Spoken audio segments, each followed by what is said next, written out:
ate it. Allah ate it. Because he was too stupid. Excuses. Thousands. Who ate the apple? What happened? I don't know. Who ate the whole apple? What happened? I don't know. Allah ate it. Allah ate it. Because he was too stupid. Excuses. Thousands. Who ate the apple?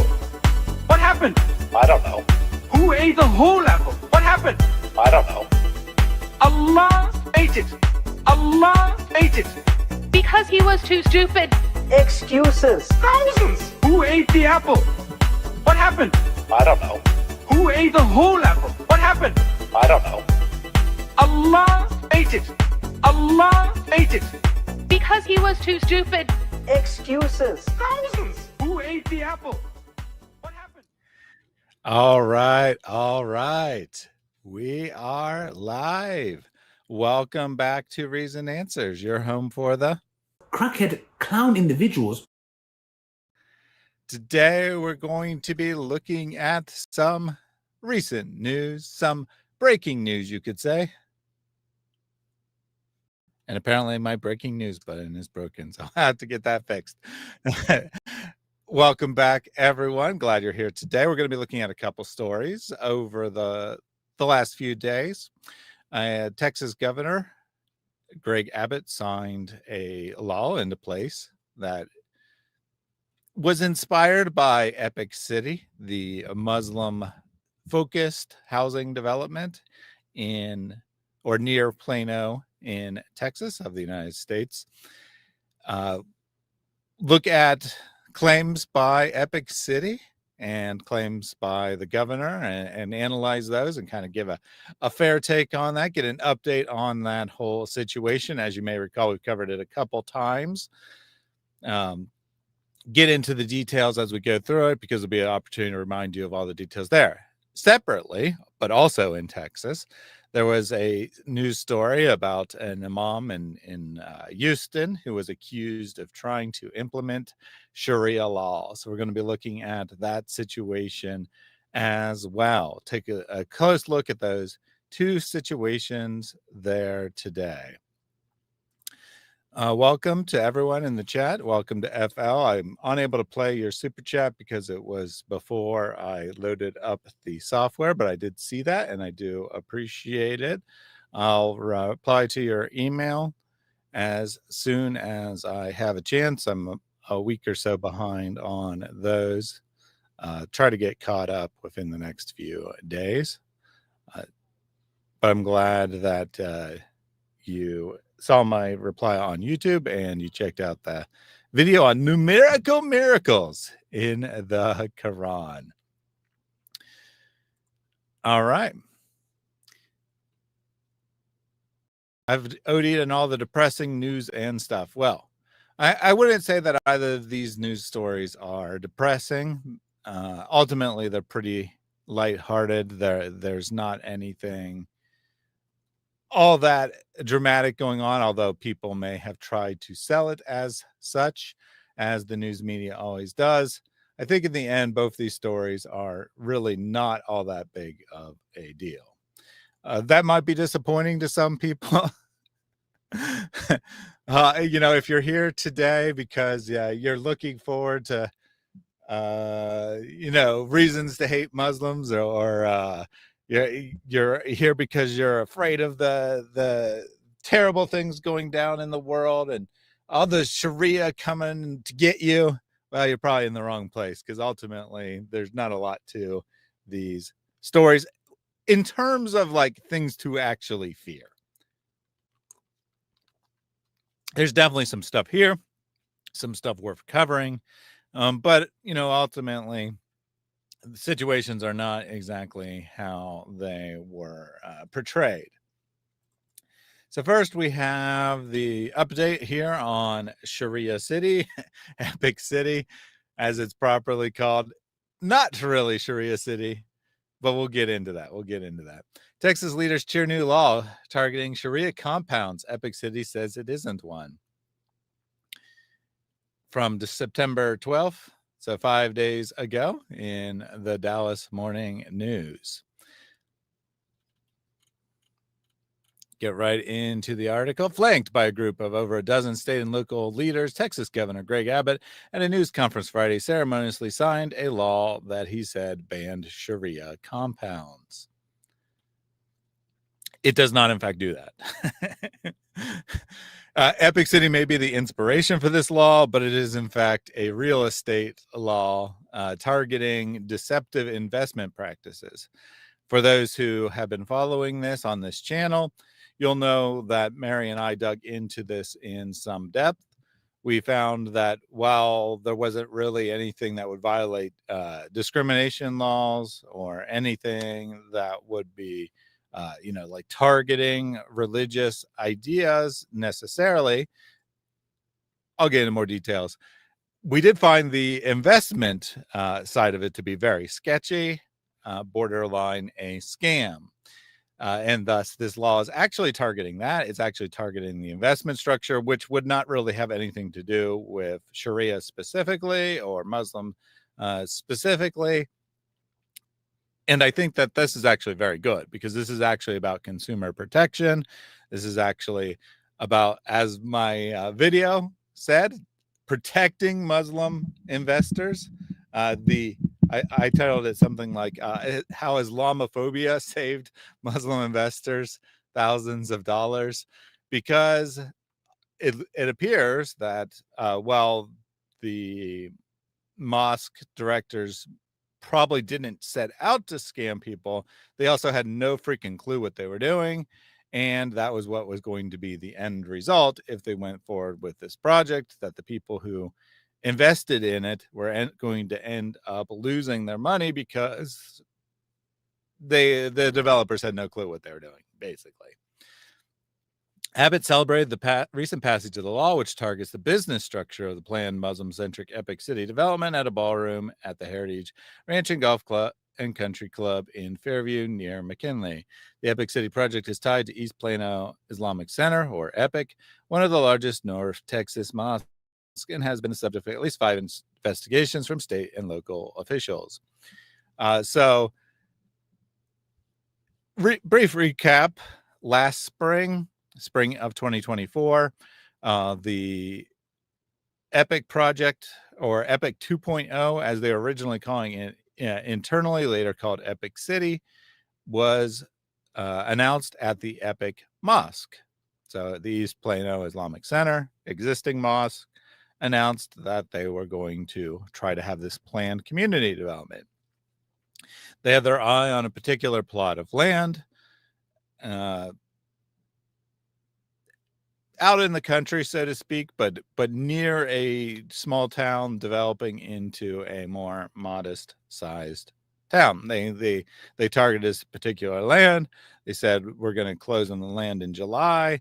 We're going to break ground. We're going to have houses ready in about a year.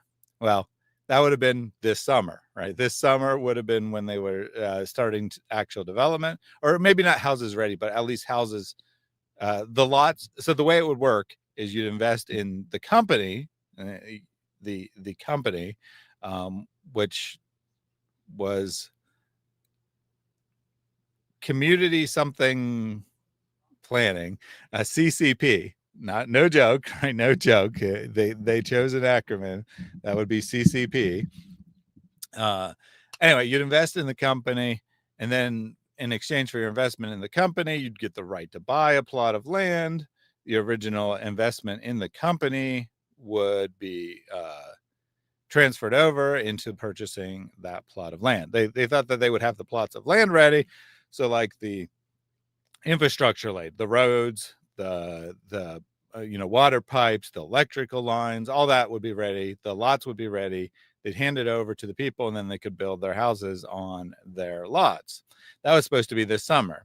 They have, in fact, not done anything yet. They bought the land. Other than that, nothing has happened. They literally haven't done a thing because, as I said, the people in charge of this project really had no freaking clue what they're doing. I think they kind of thought that all they had to do is ask the city or the county or whatever to run electric line and they'd be good, which was not the case at all. This plot of land is not served by existing sewage facilities. It's not served by running water. It's has minimal access to electricity, like it has enough electricity for the one farmhouse that was on the land before they bought it. Yeah, so not ready whatsoever. They probably didn't account. Well, it appears they definitely didn't account for this. They did have on their little plan a sewage processing plants. They knew that much. They knew that they didn't have sewage facilities, but they didn't seem to have planned for anything else. And then at some point in the fall, they kind of realized, I think we're screwed. We didn't get nearly enough money for this project because we didn't realize how expensive it was. So then they started selling epic ranches. And Yasser Qadi, being the resident scholar of, as his title is, resident scholar of the Epic City Mosque, said that started promoting it on social media. Well, they're very careful. They set up a very technically legal structure the first time for the original project. For the ranches, they were not careful at all. Yasser Qadi just started promoting it. His tweet ended up going viral, and the governor got involved, opened up multiple investigations, as the article says here. For the most part, those investigations didn't go anywhere, although it was found that the original mosque was conducting funerals without a license, so they were ordered to stop conducting funerals.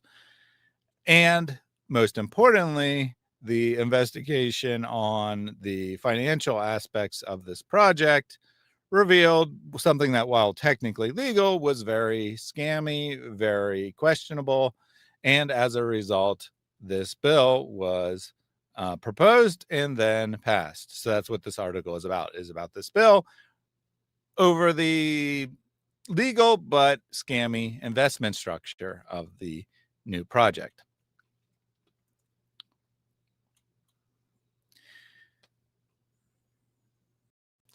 It's also very suspect of a religious town to the extent of discriminating against other religions. So there was no actual discrimination. I want to make it clear that there was no actual discrimination, legally speaking. However, the project was announced at the mosque. It would be centered around a new mosque. So you can guess who would be signing up. Now, there was nothing in the requirements. There's no document that people had to sign saying I'm a Muslim or anything like that. It would just only appeal to Muslims. So it would be legal from that aspect.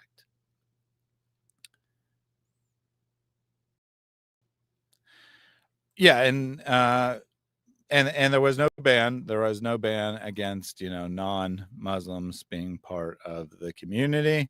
It would be similar to, as you say, a Christian-centered community which do exist in the United States. Now, you might say, I don't like that. You may think it should be illegal, but as far as existing laws go, it was not discriminatory. And I have mixed feelings about what should or shouldn't be done. On the one hand, I kind of feel like people should have the right to congregate in an area if they want. Like, all the Muslims want to live in one area, fine. And centered around a church, and you're strongly encouraged to be a member of that church, to be part of the community. I actually don't really have that much of a problem with it. Now, where you do have to be following the laws, though, right? You can't have your own laws. That's where where you draw the line, right? If you're trying to have different laws.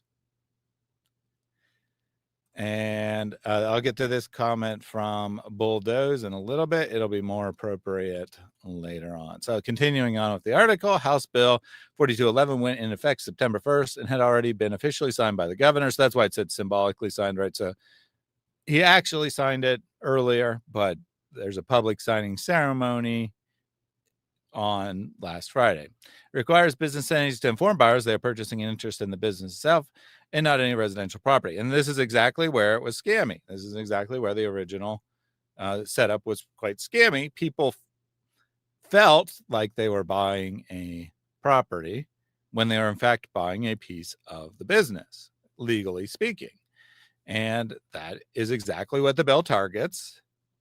This scammy structure could have been used for anything. It wasn't like specific to Epic City necessarily, but that's how it was set up. It was legal but scammy, and they closed that with this House bill, making it illegal. He follows concerns by Abbott and Rep. Candy Noble from Lucas County, its primary author, that Epic City may be misleading investors. And I agree. I actually agree completely with that. It was very misleading and deceptive to investors. And I think that people, Muslims, to be clear, probably got involved with this, not realizing that it was a huge financial risk because it was not properly disclosed. Epic City developers plan to build a neighborhood of more than 1,000 homes with a K through 12 Islamic school, a mosque, elderly and assisted living, apartments, clinics, retail shops, community college, and sports fields just outside the town of Josephine, about 20 minutes northeast of downtown Dallas. So yeah, Josephine is near where it is. It's not in the town of Josephine, and the town of Josephine is not particularly large in and of itself. At a news conference Friday, Abbott said the Epic City developers were violating religious freedom by trying to use religion as a form of segregation. And Abbott is lying, or at least being deceptive, because there is zero evidence that they were trying to discriminate or segregate based on religion. The association would be entirely voluntary. It was not enforced by policy or something like that. Now, I mean, realistically, the only people who would find out about this development probably were Muslims, and the only people interested in it would certainly be Muslims. I mean, what normal person wants to live right next to a mosque and have the call to prayer blasted into their home? So the community would probably be 99% Muslim. However, they're not violating religious freedom laws. That is not true. I have to be fair. They were not violating the law.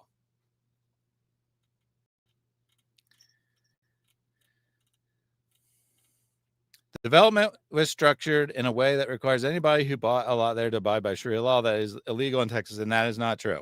That is just flat out not true. There was nothing in the contract that said anything about Sharia law. The governor is fear-mongering.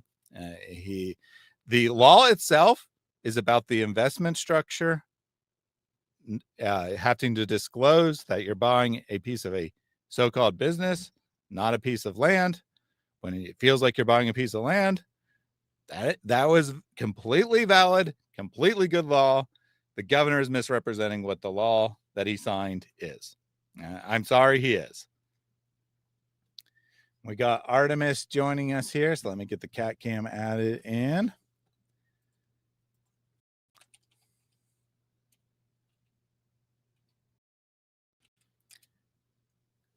I should have started it even if she wasn't here before, but I didn't think of it for whatever reason. No, you can't drink my water, Artemis.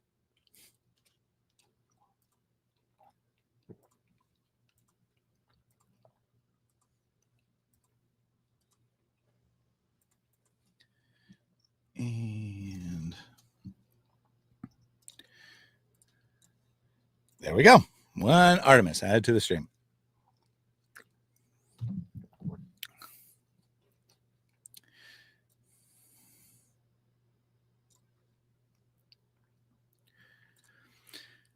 Would you be okay if harsh Old Testament laws were implemented in United States of America as you believe Jesus is Yahweh and those laws were given by Yahweh? As Mary said, congratulations, you're a moron. I'm not okay with any laws that, or any attempt to violate the law of the land being implemented, whether it's from Muslims or someone else. But as pointed out by Mary, you're a complete moron because that's not how the Old Testament law system even worked. So, okay, explain how I'm a moron, and then I'll explain how this clown is. Yeah, please explain how I'm a clown and a moron, okay? Please explain how I'm a clown in a moron. Are you even listening to the stream, AR? Because I don't think you are. Because I'm actually defending Epic City for the most part here against these false claims that they're trying to implement Sharia law.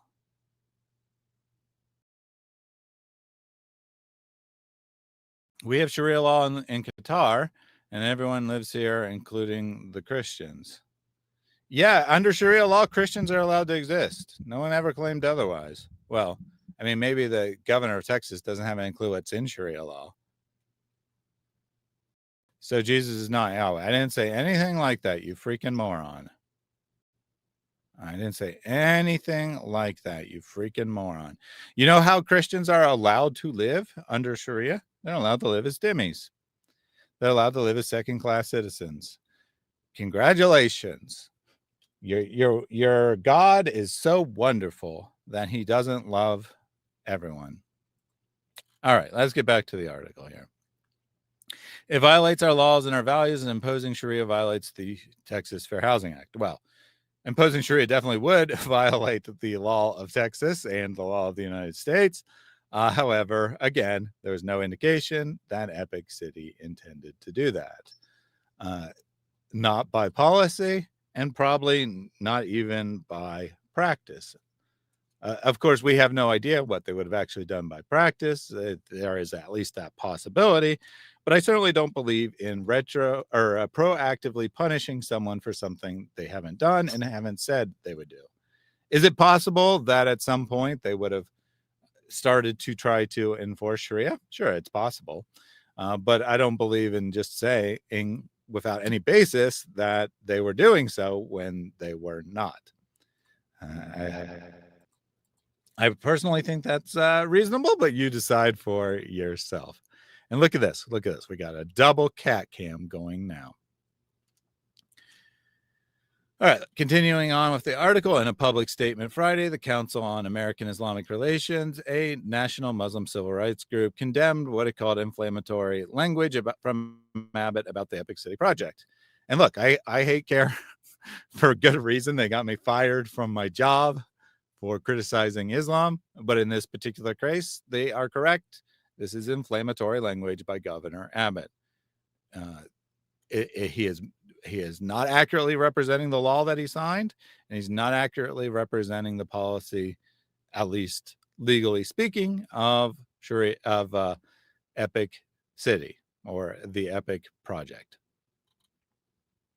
Sharia. Now we get into the bull crap. Now we get into the nonsense. Like I said, we'll get a chance to talk about Sharia law. Sharia is an Arabic word that translates as path or way, according to the statement. So this is from CARE. It does not refer to a separate system of laws that competes with American law. Instead, it's a moral and spiritual framework that guides Muslims in their personal lives, including prayer, fasting, charity, caring for family, conducting business honestly, and following the laws of the country in which they live. This is nonsense. This is complete propaganda. This is also a complete and utter lie. So the governor was lying when he said that the law he signed into place was about Sharia. The CARE is lying when they ask you, when they claim what Sharia is. Yeah, well, fine. I might be optimistic. I don't know what they were going to do, but I certainly don't believe in punishing people for something they haven't done. And I certainly don't believe that you could say, well, they're Muslims, so they were probably going to try to violate the law, so we should punish them. No, you got to wait till they actually violate the law. You can't just say, well, they're Muslims, so they don't have rights. No, they have the same right. If they're American citizens, they have the same right as any other citizen. Anyway, this is complete nonsense. Well, I mean, okay, maybe the first step.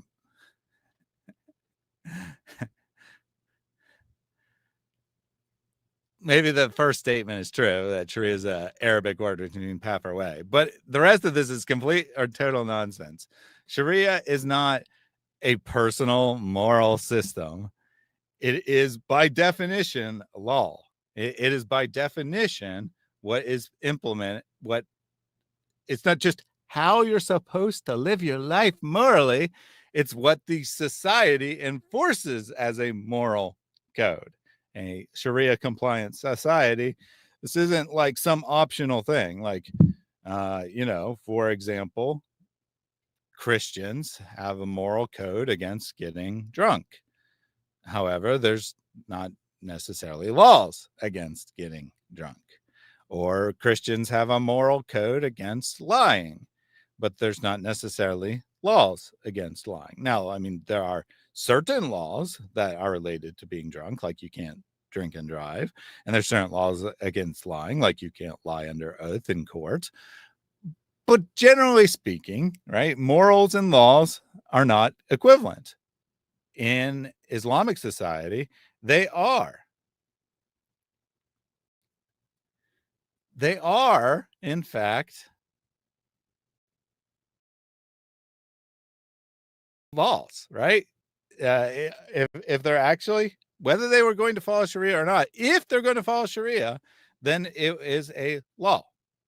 That is by definition what Sharia is. People will say Sharia law is redundant as a phrase because it is. Sharia means law. It can't mean something else. It can't mean a moral code for charity and fasting, caring for family, etc., etc. Just complete and total lies by CARE. The organization said there are no Sharia compounds in Texas or evidence of attempt to impose a separate legal system. And that's true.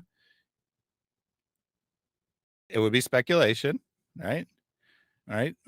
American and Snoopy and whoever else in the chat, they can say that, I'm being too optimistic, and they definitely were going to do that, but they hadn't, and they hadn't stated they were going to. And you can't punish someone because you say, well, they're a Muslim, so they're definitely going to do this. That is not acceptable.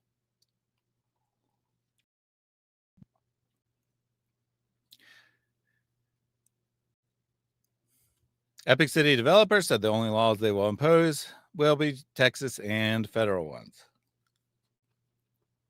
There might be, now here's where things get gray, right? Because you can say, well, we don't have a law against, say, adultery, right? We don't have a law against in adultery,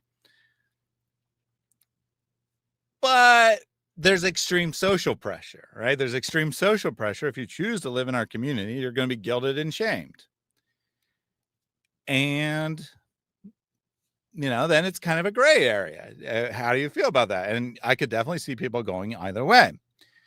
However, I will say that this kind of thing exists outside of Muslim communities too, right? For example, there's extreme guilt and shaming in Jehovah's Witnesses communities. There's extreme guilt and shaming in Amish communities. There's extreme guilt and shaming in Mormon communities. I don't know. I'm kind of on the fence about where the law should be exactly. But it should definitely be applied the same for Muslim communities and non-Muslim communities. And yeah, adultery is certainly wrong, right? I have no qualms whatsoever that saying any well, apparently I have problems speaking, but any sort of sexual activity outside the confines of a traditional one man, one woman marriage is sinful, is wrong. I don't think that the law of the land should necessarily be exactly identical to personal morality, however. And I certainly know that it isn't, right? Even if I felt that it should be, I know it isn't. And thus I can't be like, well, they were committing adultery, so they deserve to be stoned or they deserve to be put in jail or whatever, because that's not the law of the land, right? If it should be the law of the land, then we need to change the law of the land, not just enforce punishments that don't exist. And that's where a Muslim community could potentially be in big, big trouble, right? And be doing something very, very wrong. If they're trying to enforce laws, laws that aren't actually laws, rather than trying to change the law, what law is there that there isn't moral? Is not moral? Well, I'd say a lot of laws aren't moral. Like, for example, traffic laws. I mean, you could argue that, like, deep down inside, there's some sort of moral principle behind it, but I mean, they're basically essentially practical. And you actually reversed it, Mary, because I said not everything that's a moral principle is also a legal principle, or should be a legal principle. But I'd say that, I mean, and then there's presumably laws that you disagree with, right? There's presumably laws that you yourself think are not good moral laws. So they're not one-to-one equivalent in our society, and I don't think they necessarily should be, because, okay, let's just use a practical example: lying. Okay, right? Should someone go to jail or be fined or get in trouble every time they lie? I mean, it would be a very, very, very different society if that was the case. And it's certainly not the kind of society in which we live, nor do I necessarily think it should be the kind of society we live. And whether that's a Christian trying to enforce morality or it's a Muslim trying to enforce reality, that's a terrible take. I mean, not really, Mary. I mean, yeah. So a speed limit, right, is designed for safety, which is to protect lives. You're saying that's a transparent moral basis. Fine. What about no right turn on red? Or yes, you're allowed to turn right on red in this particular area. Those decisions aren't made because they're like, well, in this particular area, your chance of being killed by a car coming the other direction is higher. I mean, it's mostly practicality. I didn't say in many cases, Mary, I am not being ridiculous. So if I lie to my wife and, I say that I was deciding what level I wanted to go here, you know, you look great today, when she doesn't actually look great. Are you saying I should face criminal penalties for that?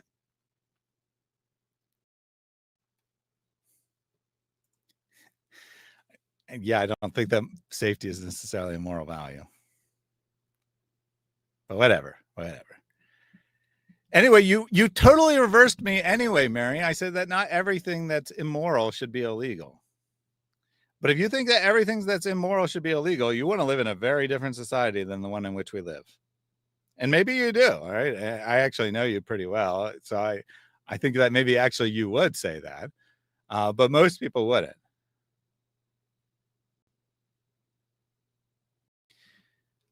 Mary, you're misrepresenting me. I didn't say no lying should be illegal.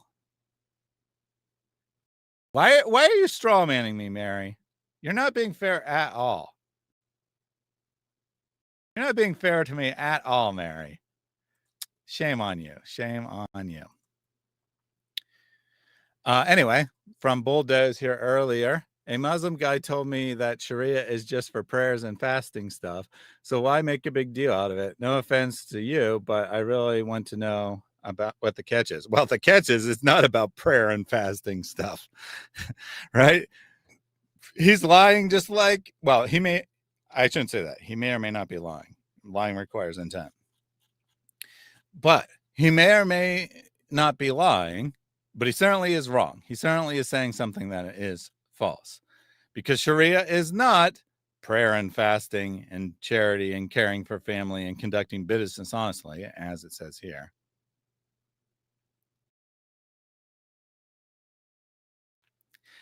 Okay, Mary, you're straw manning me. I did not say that lying isn't illegal, period. Anyway. So The catch is that that's not what Sharia is. Sharia means law. So Sharia includes those things. Sure, it includes that you have to pray 5 times a day. It includes that you have to fast during Ramadan and so on and so forth. But that's not all it is. It's a complete system of living. It tells you how to live every aspect of your life every single day. And in the most strict enforcement, you can face criminal penalties for example, not praying 5 times a day. You can face criminal penalties for saying, I don't believe in Allah. You can face criminal penalties for saying that Muhammad was an okay guy, but I don't really want to follow him.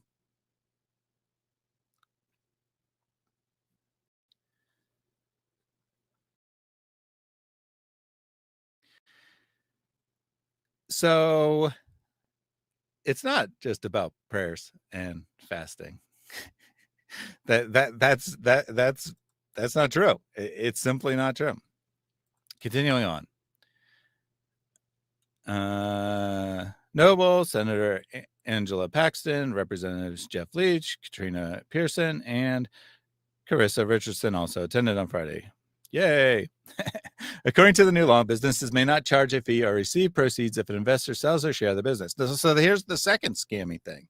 All right, here's the second scammy thing about the Epic City setup, which this law correctly corrects because it is a consumer protection issue, not necessarily because it's a Muslim issue, right? Again, anyone could have set up a scammy real estate project for any purpose whatsoever under the same false pretenses as Epic did. According to the new law, businesses may not charge a fee or receive proceeds if investor sells their shares of the business. Noble said during the conference she was concerned about Epic City's approval process and restrictions on investors, and their bill relied on creativity to protect potential investors. And the Epic City project was set up so that people who invested in the company were not allowed to sell their share without approval of the company. Yes, this is a new article from the last week. It's talking about a new law that was signed into Texas, which targets the investment structure of Epic City, which was very scammy, technically legal, but very scammy. And they're closing that loophole, so to speak, enhancing consumer protections, taking away this scammy way it was set up. If you recall from my previous videos, I concluded that the biggest problem of this project was that it was scamming Muslim investors. It was a pyramid scheme, so to speak. And that appears to be what the law has been corrected to fix, close that loophole, which again could have been used by anyone, but was used by the Community Capital Partners, CCP. That's the name of their business. And I think the law is great, right? I think the law is great. I just wish that the governor wasn't calling it a Sharia law because it has nothing to do with Sharia, or anti-Sharia law because it has nothing to do with Sharia. So they couldn't sell their stuff without their share of the company, without permission. The only value of the share of the company was that it allowed you to buy a plot of land. You didn't really have any voting rights. It was a limited partnership. Limited partnerships are always kind of scammy. They're very common in real estate. It's not unique to this situation, but they're always pretty scammy, or at least can be. I shouldn't say they always are, but they always can be used for scammy purposes. And that's what was, in my opinion, going on here. Community Capital Partners closely followed Texas House Bill 4211 since its filing on March 10th, and we fully support the bill and the protections it offers Texas landowners and homeowners, said Aaron Ragsdale, a spokesperson for Epic City's developers, Community Capital Partners, in a statement after the conference. That's very interesting that you fully supported this, and yet you set up your project in a way that would violate this new law. Now, I mean, to be clear, it didn't violate the law at the time it was done, but if you actually were interested in protecting Texas landowners and homeowners, then why did you set up your project in such a scammy way to begin with?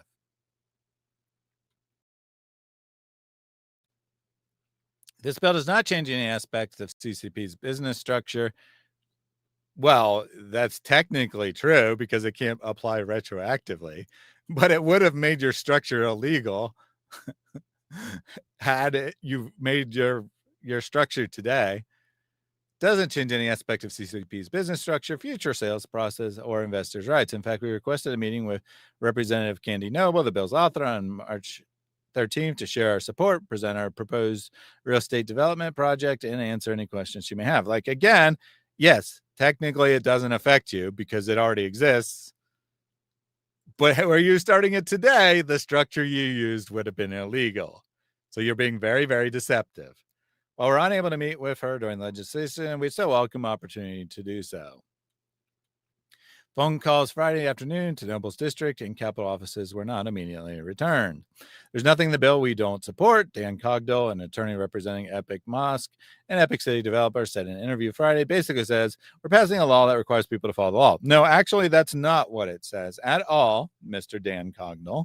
You also are being highly deceptive because it changes what kind of legal structures are allowed and the kind of legal structure that your organization or the organization you represent was set up under is now illegal. So it's not a law to say we're requiring people to follow the law. If it was what the governor represented it as, then yes, that would be. Like if it was actually a law that said Sharia law is not allowed, that would be a law that says we're requiring people to follow the law because Sharia law was already illegal, or attempting to enforce Sharia law was already illegal. But that's not what the bill does. So both sides are misrepresenting what the bill is, probably because it's beneficial to the governor, politically speaking, to say that it targets Sharia, which it doesn't.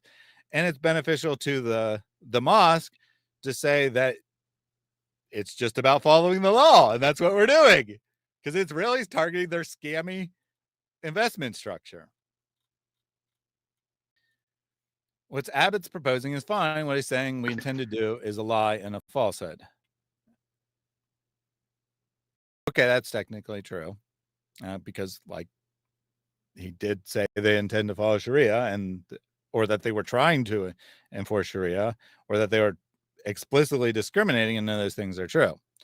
Were they discriminating in practice by only advertising it in the mosque? Probably. But were they saying that if you don't follow Sharia law, which the governor claimed, that you won't be allowed in the society, or that you have to sign a statement saying you follow Sharia law? No, they weren't doing that. It's nauseating to my very core that an elected official of the state of Texas, the highest elected official of the state of Texas, is lying to Texans. Yeah, well, it's nauseating to my core that you're lying on behalf of your client. So, it goes both ways.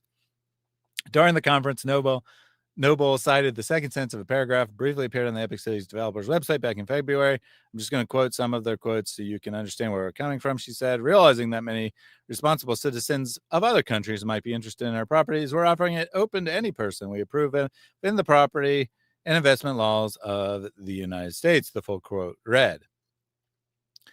So obviously objecting to the word approve, right? However, the original context, well, it was clear that they really only wanted Muslims, right? And duh, right? It's a community centered around a mosque.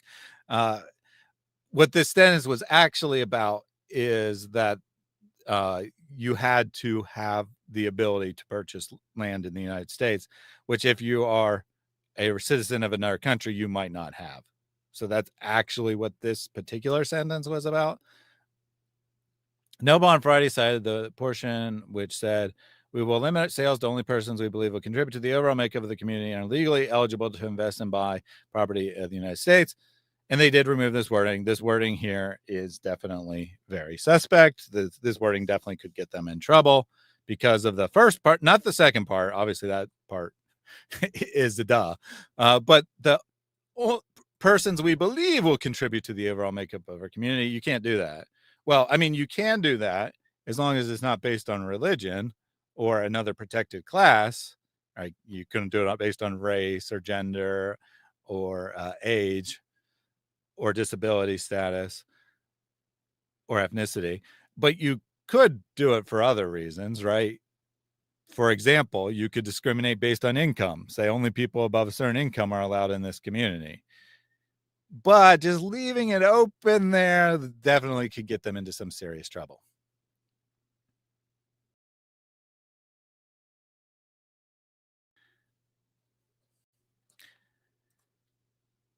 Like I said, I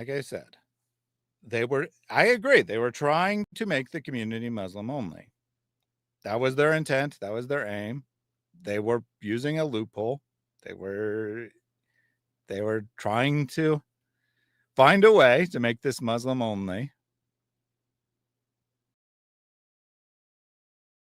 I don't know about whether the outcome actually is legal though, right? Because there's been multiple investigations. There was a federal investigation and there was multiple state investigations, and none of them found any actual wrongdoing. So, I mean, in your opinion, it clearly violates. Your opinion, it clearly violates Equal Opportunity Housing Act, but the federal government investigated and they didn't conclude that.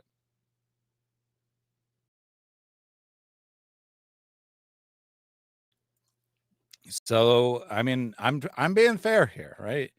I know that's probably not what people want. They probably want me just to say, "Oh, the Muslims are terrible." But I'm being fair here, and the federal government did not conclude that it violated the Equal Opportunity Housing Act. After receiving questions from the news in February about this language and whether Epic City was open to only Muslims, CCP said, "Our vision is to build a diverse and inclusive community." Yeah, right. That's not your vision. Your vision is to build a community centered around the mosque.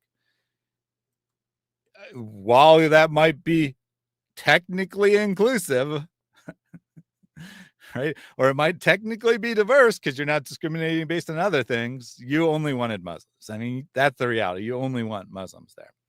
One in which people of every background, faith, and culture can live together in harmony. Yeah, right. We will uphold the safety and well-being of our neighbors at every step of development, starting with a thoroughly individualized assessments of prospective buyers to ensure they align with our goals of safety and security. So, this is what they're saying they're really going to do. Individualized assessments to ensure they align with safety and security.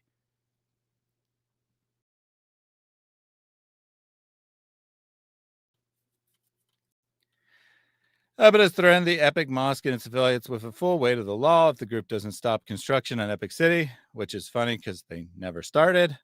Representatives for the developers said in a tense Collin County meeting in March, the project plans have not been submitted on the neighborhoods and no dirt has been moved, which is true. They've done absolutely nothing. They were supposed to be completed as far as like the groundwork foundation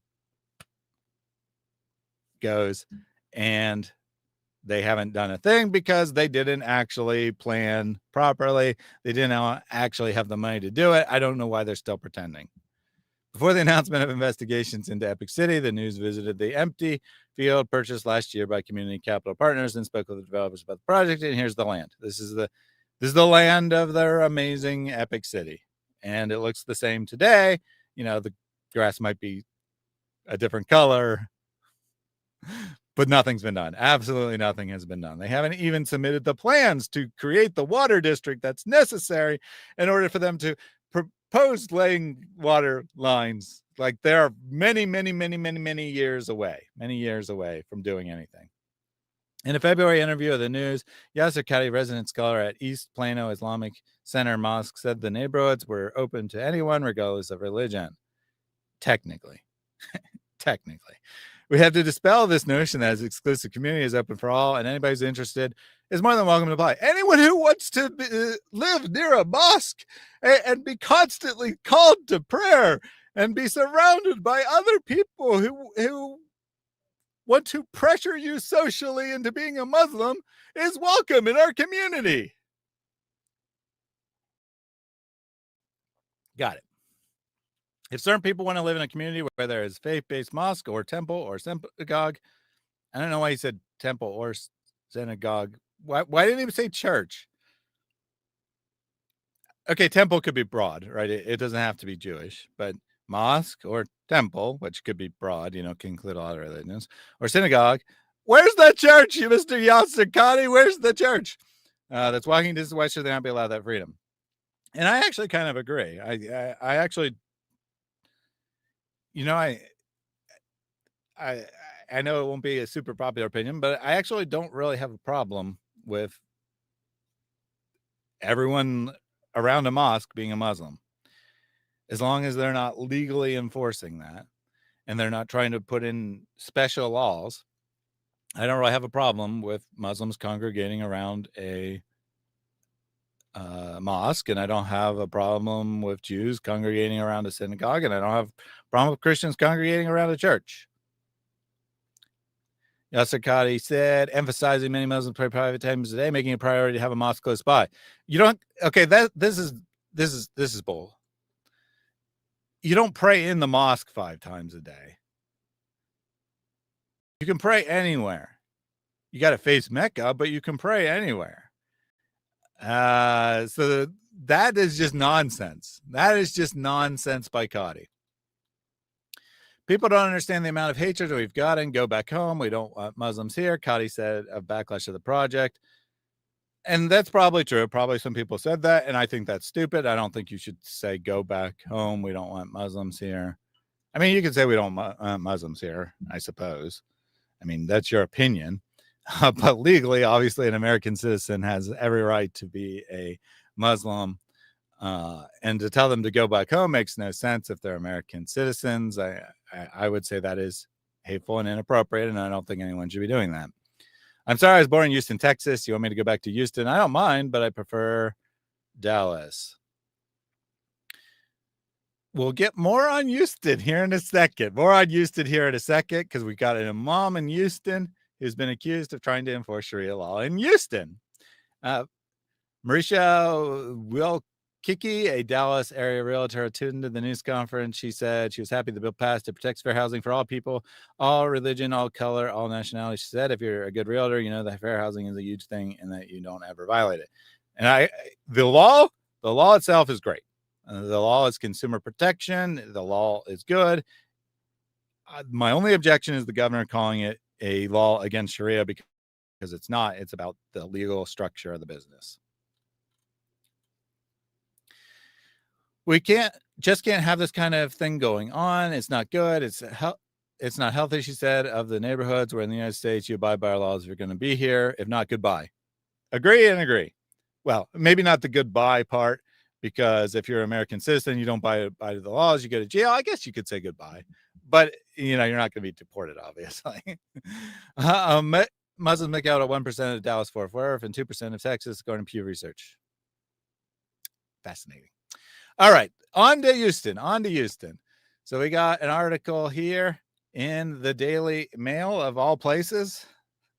It drew enough attention to get Daily Mail, although very, very little news coverage in the United States and very little international news coverage as well. But the Daily Mail, they have a particular reputation for a reason. They're a shock paper. And they don't fail to try to shock you here. Sharia patrol spotted in Texas demanding stores stop selling alcohol and pork. We'll get to the details. You can decide whether they're Sharia patrols or not. But Daily Mail reputation for shock and awe journalism, and that's what you got here. Let me make this bigger. Sorry, I forgot to make it bigger before we started. A Houston area imam has sparked outrage and concern after launching a campaign to pressure Muslim owners own shops to stop selling pork, alcohol, and lottery tickets. I guess that's technically true. That is true. He did spark outrage and concern, and he did launch a campaign to pressure Muslim-owned stores to stop selling pork, alcohol, and lottery tickets. That part is true. We'll get to the details here in a second, however. I forgot I wanted to take the super chats before we went to this, so I'll take them now. John Wilson. Verily, and this is indeed a sign, yet most of them are not believers. Give alone to Allah. Give alone to Allah. Ride the wings of Gabriel. Give alone to Allah. Just to help with this epic ministry, thank you very much for that, John Wilson. And be sure to ride the wings of Gabriel all the way up to paradise. Psalm 139:14. If you want your wealth to increase in this dunya, then give sadaqah more and more. Every single day, 2 angels come down. One of them is making dua for those who give. He says, Ya Allah, give those who give. Angels are watching, and Psalm 139 is ready.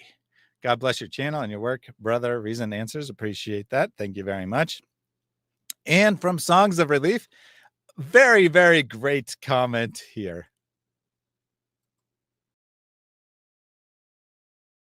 Maybe. It didn't play on its own for some reason. Give me 1 second. I don't know why it didn't play. I'll look later.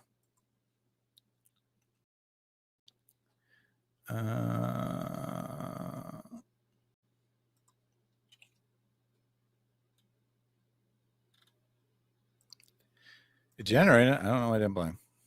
Whatever. Play it manually. People often ask, sir, how can people donate to you? They get in touch with me. And some buy me properties in Epic City. And for meals, dinners. Excellent reference there to Zakir Naik saying, if you want to donate big amounts, you can't do it with your credit card because I'm barred from international credit card transactions because I'm labeled as a terrorist. He doesn't tell you that part. So you got to come meet me in person and donate big amounts, or buy me property in Epic City. Zakir Naik does enjoy his property. That's one of the main things he got in trouble with in India and had to flee the country, is he had a whole bunch, like $80 million of property. Maybe it was 40, between 40 and 80 million, I think, dollars of property that he had purchased with funds given for zakat that were given to his relatives, or were in the name of his relatives. In other words, vast financial fraud from Mr. Zakir Naik. And Mr. Zakir Naik seems to be in poor health right now. He is in the hospital. Rumors are for HIV, AIDS treatment. I don't believe the rumors. I think the rumors are probably nonsense, but he does seem to be pretty sick. Well, let me rephrase that. There's no reason to believe they're true, right? He could have AIDS. I'm not saying that he couldn't, but that part is just pure speculation that's been repeated on the internet. He is, however, sick in some way, and he's in the hospital for that. So I don't know, maybe pray for Zakir Naik's recovery so he can do more great dawah. $80 million. How many acres is that in India? It was a huge number of properties. It was, at least dozens, perhaps hundreds of properties. I would have to look up the details, but he had a massive number of properties that he had purchased and put in the name of his relatives with zakat money, charity for the poor.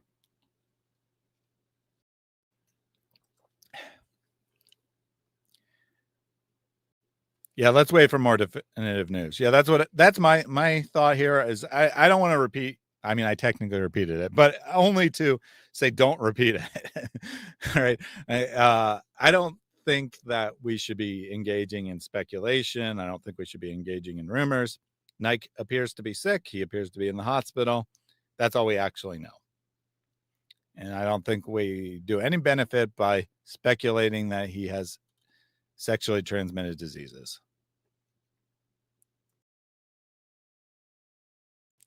Hey, don't worry, John. I'm sure Mary's not. Well, I'm sure I won't throw a fit over it, and I can't imagine Mary would either. It would appear that Mary and Thaddeus are at loggerheads. One hopes it will soon resolve because they're a brilliant team when they work together in harmony. Mary and I disagree on things privately all the time. It's no big deal. Right? Mary thinks I'm too soft on Muslims, and I think I want to be fair. I want to do my best to be fair. Yep, Mr. Zakir Naik took 20% of the war booty. He did indeed. He did indeed. I'm not saying he doesn't have an STD. I'm saying I don't know, and it would be wrong to speculate that he does.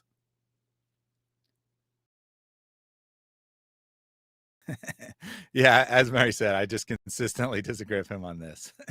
See, it's all good. It's all good. Mary and I aren't mad. And the reason she's not on the stream today has nothing to do with the topic or disagreement or anything else. She just wasn't available today. And exactly weird stuff. As Christians, we can disagree and still be united. And yes, we're not married. Mary and I are definitely not married. I'm married to a different woman, and she's married to a different man. We're ministry partners, not romantic partners. All right, back to the article here. Campaign led by Imam F. Qasim ibn al-Khan, great name there, of Masjid al-Tawheed, was captured in a viral video showing him confronting a store employee accusing the business of selling haram products forbidden under Islamic law. I'd say it's a bit of a stretch to say it's a viral video. It didn't draw that much attention, but I guess it was viral enough to draw the Daily Mail's attention, so viral in some sense.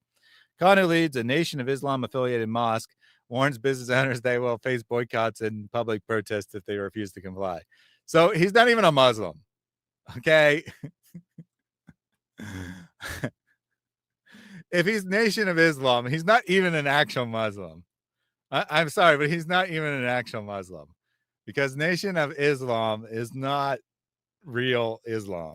It's its own religion that is based on Muslim ideas, sure, but it's a different religion. It's like, Mormonism to Christianity. Sure, it has some shared heritage, but it's a different religion with different teachings. So there's a problem number one for saying that this is a Sharia patrol, because he's not even a Sunni Muslim or a Shia Muslim.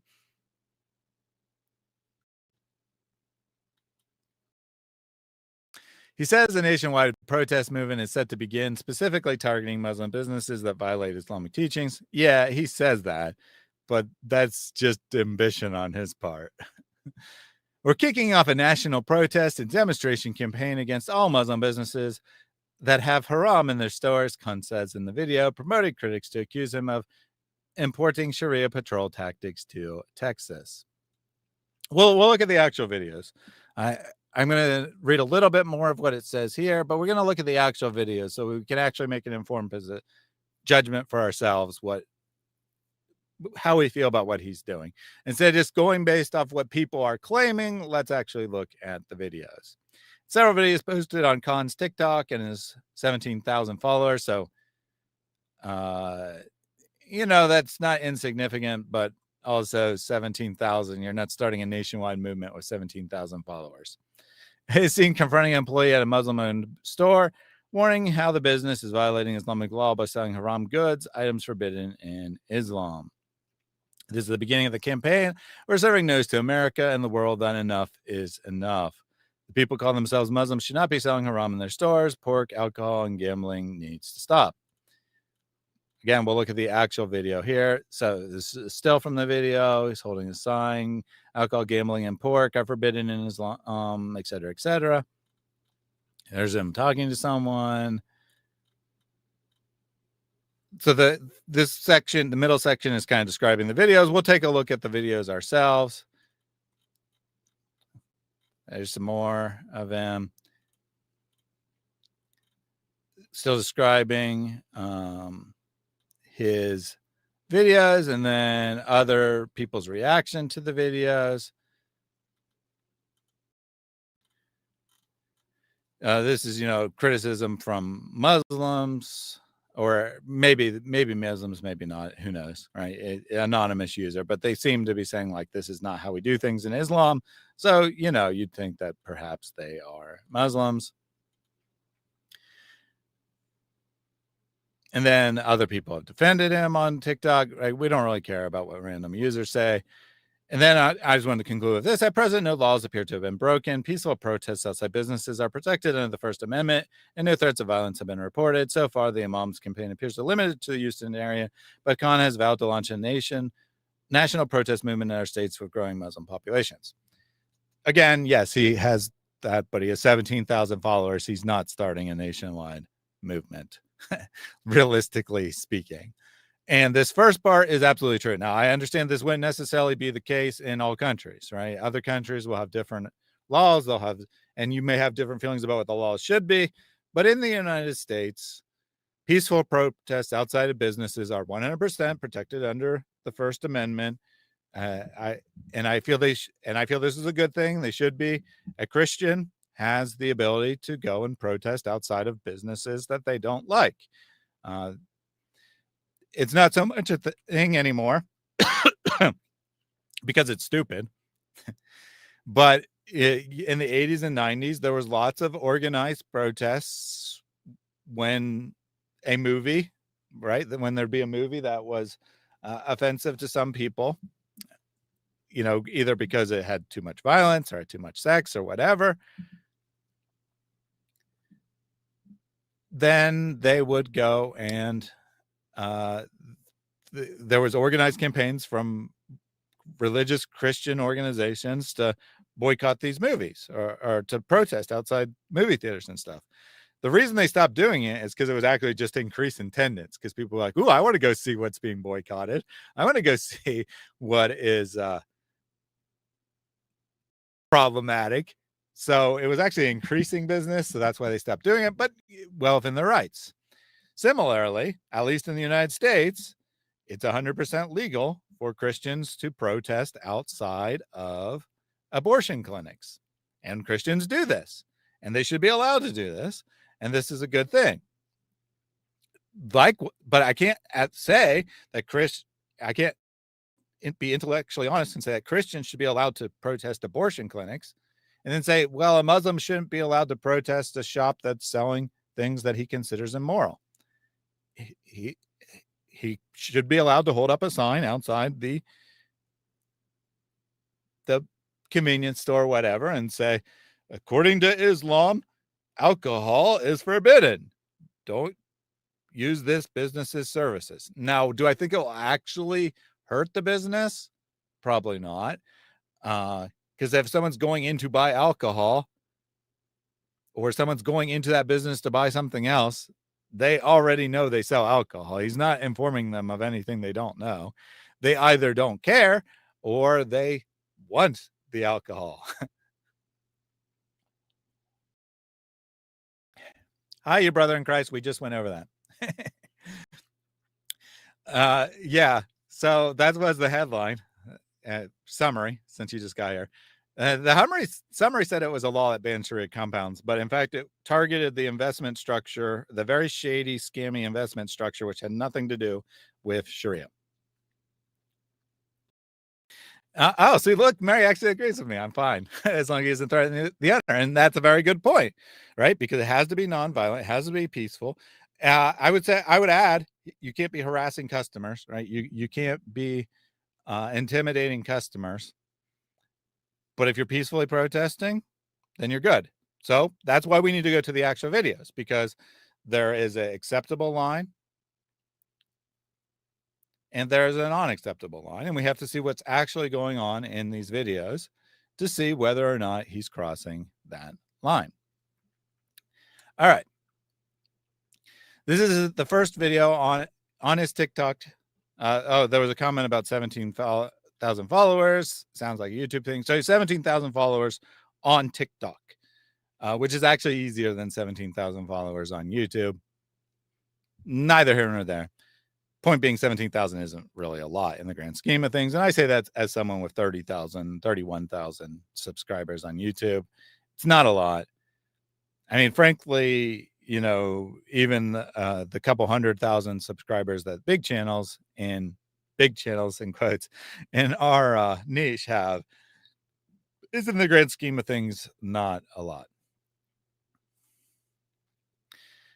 The best response to a boycott is a boycott. Worked great with Chick-fil-A. Yeah, exactly. So you don't like what this guy's doing and you live in the Houston area, go to the businesses that he's trying to protest and buy from them, right? So for people who are not familiar with this, which I think a lot of people probably are, but just in case, what was it, probably about 15 years ago now, some people got really upset that the owner of Chick-fil-A is personally opposed to gay marriage. There's no evidence that the stores discriminated or that they were doing anything unethical, let alone illegal. But some people got upset that the owner of Chick-fil-A was personally opposed to gay marriage. And they said, let's boycott Chick-fil-A. So there was an organized movement to have everyone buy Chick-fil-A on a particular day. And I participated in that with my family. Lines were wrapping around the building. Stores sold record amounts of stuff that day. And you know what happened? The cause to boycott kind of disappeared. Exactly. The cause to boycott kind of disappeared after Chick-fil-A Day. So you want to stop this moron from protesting these businesses and you live in Houston? Go buy them. And yeah, it was interesting because, like, you know, people who are saying to boycott it, even people who are saying boycott it, kind of admitted, like, the one thing everyone agrees on is that Chick-fil-A has very good food for being a fast food restaurant. So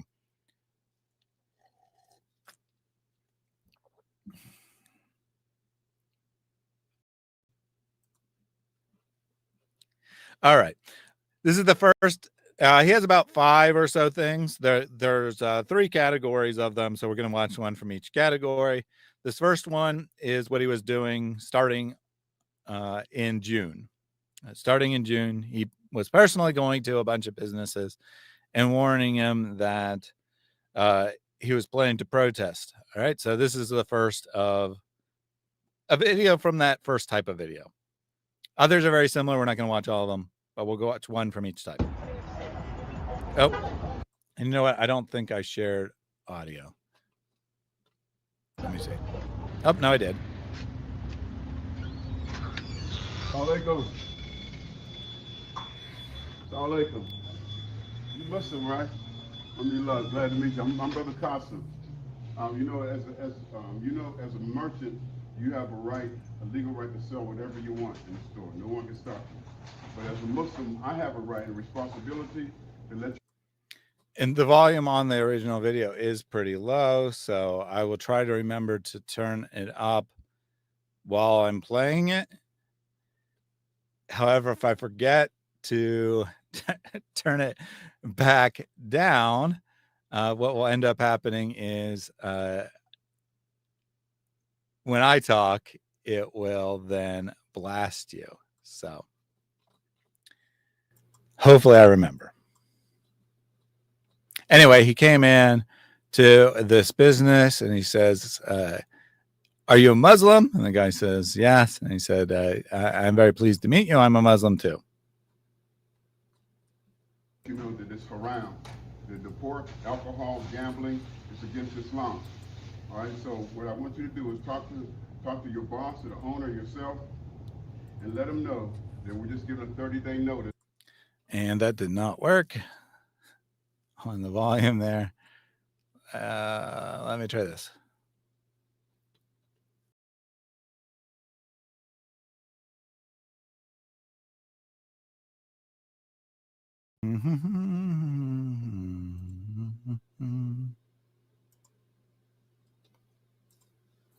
Ah, there we go.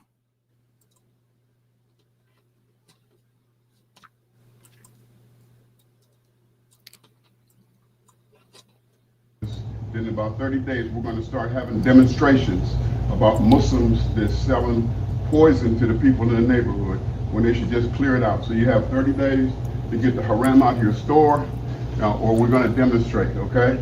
We love you, and we want what's best for you, okay? Thank you, brother. Assalamu alaikum. So he says that in 30 days' time, they're going to be coming, they're going to be protesting. So he's actually being very, I would say very generous in that he could have just started protesting, but instead he comes and he says, in 30 days time, we're going to protest about this business. I know you're just an employee. I know you just work here. Tell your boss that he needs to get rid of the alcohol. He needs to get rid of the gambling. And he needs to get rid of the pork. I don't know how much pork there'd actually be in a convenience store. But alcohol and gambling, that's a very, very substantial portion of their business. He's saying they should get rid of it, right? And they should get rid of it or they'll be protested against later. And specifically, he's targeting businesses that he believes are Muslim owned. He's not targeting kafir businesses. He's targeting Muslim owned businesses. And I think actually, ironically, that's part of the reason why that people associated this with enforcing Sharia, because it's specifically targeting Muslims and saying, oh, you know, Muslims, you shouldn't be selling alcohol. However, I think that that's valid. I think it's valid for him to go and point out to Muslims that they're violating Muslim law. You can decide how you feel about it. I wish I drank more and I still smoked. Well, I wouldn't. I personally don't drink, right? This isn't really about alcohol. Not because I think it's like immoral to drink or something. I just don't like alcohol. But I don't think that you should be wishing I drank more. Yeah, Bible tells us not to get drunk or mix with drunkards. Exactly. And are tobacco products haram too? No, not in Orthodox Sunni Islam, at least. I don't know about Nation of Islam. They might be forbidden in Nation of Islam practices. I don't know one way or another, but in Orthodox Sunni Islam, they are not. All right, let's.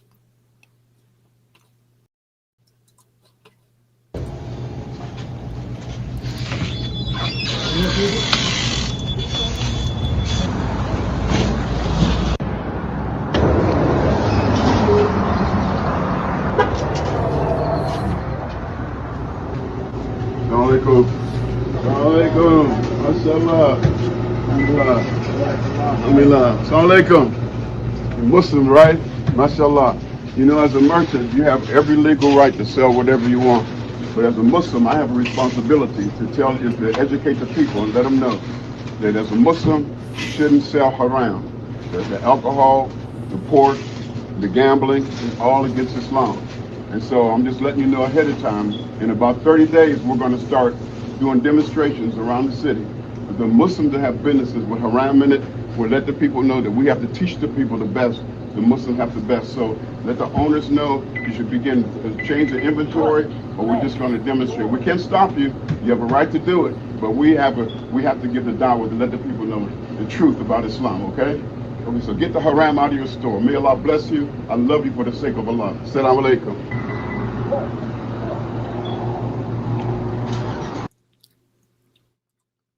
All right, so that's the first video. Goes to two different stores, tells them the same things. Yeah, really, tobacco is okay in Islam because you have to understand that Islamic law is all about technicalities. It's not that intoxication is wrong. It's that alcohol is wrong because Allah said alcohol is wrong. Sort of. It's actually not even all that clear cut. It's clear cut in Islamic law, and Orthodox Sunni and Shia, for that matter, practices, it's clear cut. But as far as like the actual verses of the Quran, not so much. And you'll find Quranists, who are not Muslims, but you might call themselves Muslims, saying that actually Allah didn't forbid alcohol. He just forbid excessive alcohol. So anyway, we got the guy going to a couple different stores, telling him that he's planning to protest. He even tells that guy, like, you have your legal right. We can't stop you. You can sell whatever you want to sell, but we have the right to protest, and we plan to exercise that right. And I think that this is completely fair. Right? I think that this is completely fair. I think it's a completely reasonable thing to do. He goes in there, he has a friendly chat, tells them what their plans are, and they can choose to adjust to that or not. I certainly don't think that if I went into a business in my local area that sold stuff I don't like, and there's certainly businesses in my area that sell stuff I don't like, it might not be the same things. Well, it definitely won't be the same things, because I don't really care about alcohol or pork, or really even gambling for that matter. But there are businesses that sell stuff that I'm definitely against. If I went in there and I said, hey, just so you know, you have the right to sell whatever you want, but I have the right to protest, and I plan to exercise that right. You have 30 days. You can decide what you want to do with that information. Personally, I think that this is being, very kind and generous, because he could have just started protesting right away. And frankly, I probably would have just started protesting right away. I probably wouldn't have given him 30 days notice.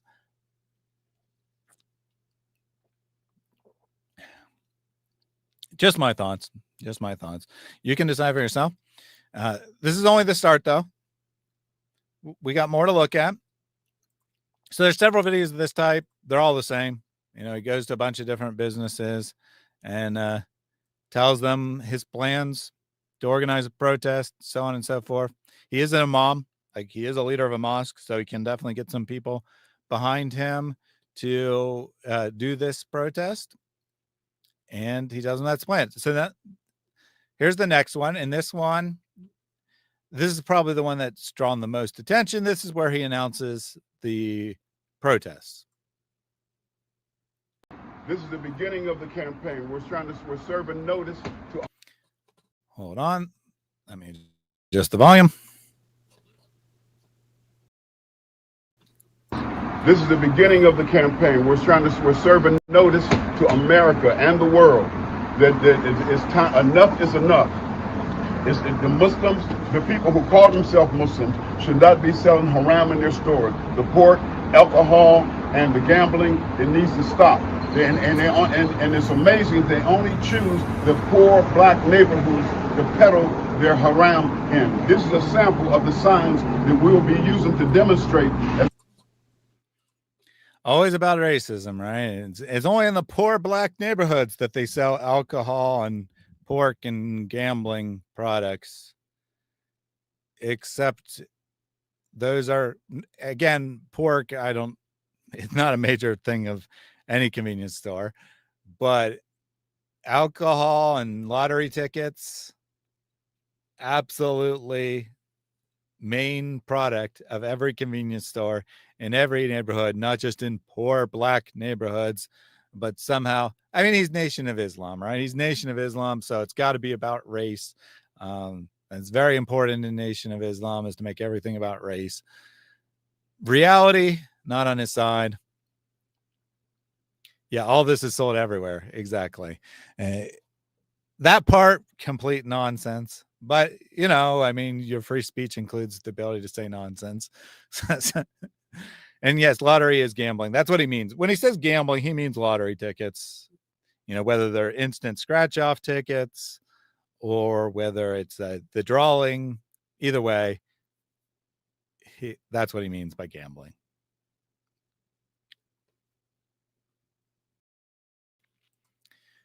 All right, let's continue on with the video. Let me adjust the volume again.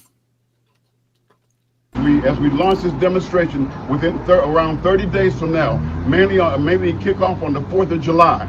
And we will call it independence from haram merchants. And this is what we need to do to show respect, because of disrespecting the religion. If they weren't Muslim, it wouldn't matter. They do whatever they want to. But if they call themselves Muslim, then they should have a responsibility. They should assume the responsibility to sell the very best products, present the best to the community, because I guarantee you they're not doing that in their upper middle class neighborhoods. They come over here to...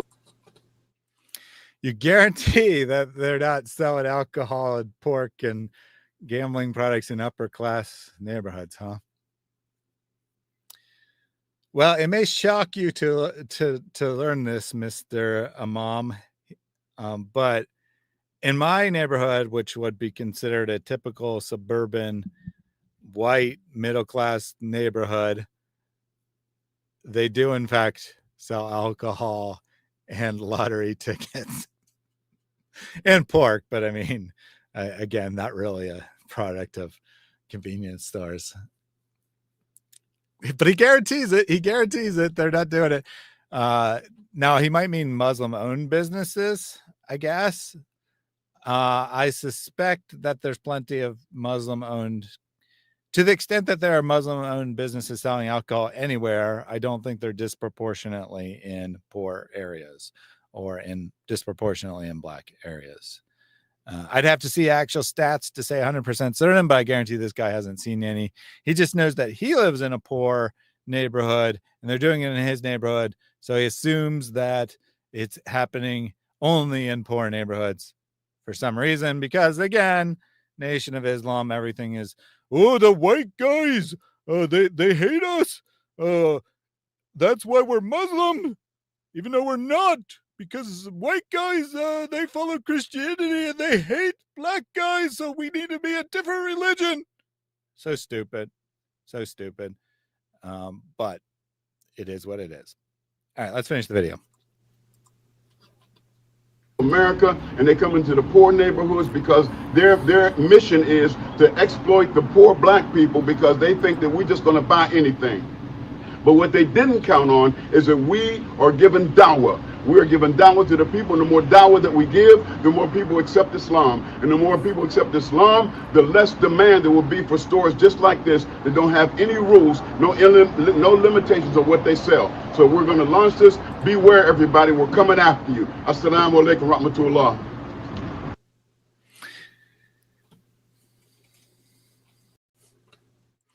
So I think that last statement there is what has drawn the most attention. People just kind of clipped that out and a couple other statements out of context and be like, oh, he's coming after us. He's coming after us. I mean, I say I'm coming after Muslims, and I'm coming after Islam. I'm coming after Muhammad. Doesn't mean I'm going to be violent. No, I mean, he made it clear what he's actually planning on doing, which is protesting against a business. Perfectly fine, perfectly legal in the United States. And frankly, that's exactly what he should be doing, I think. From his moral, religious perspective, he should be doing one of two things. He should be trying to change the law, or he should be protesting against individual businesses. I think that's the best possible response that a Muslim could give. Now he's full of crap on terms of racism and whatnot. And just a slight clarification from Too Many Marys. Upper middle class neighborhoods don't have convenience stores inside them, LOL. It depends. If you mean like a standalone convenience store, probably not. Gas station convenience stores, absolutely, though, right? And also, I just meant that they sell alcohol. It might be at a grocery store instead of a convenience store.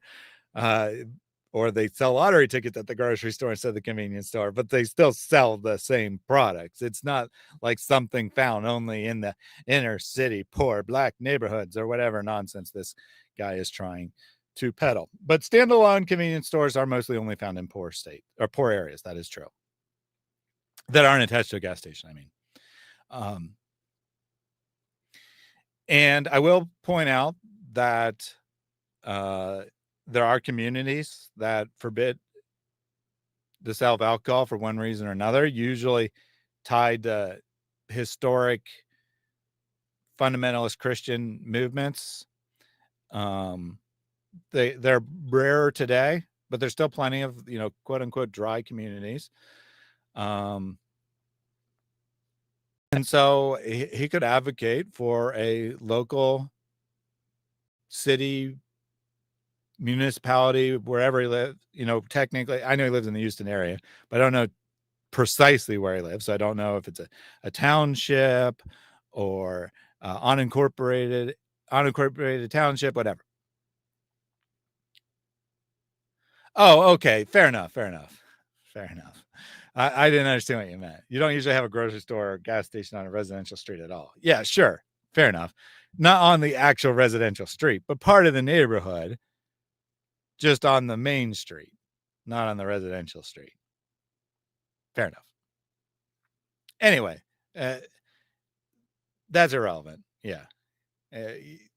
Point is, you can buy alcohol in a rich community, right? You could go to the richest community in your local area, and there will be a store, whether it's technically within city limits or not, because it might be a dry community, right?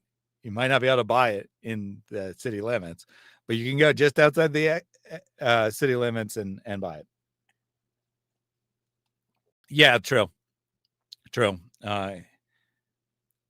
Sometimes tied to fundamentalist Christian movements, sometimes tied to feminist movements, and prohibition specifically was definitely tied to, like, nationwide prohibition was explicitly tied to the feminist movement. That is true.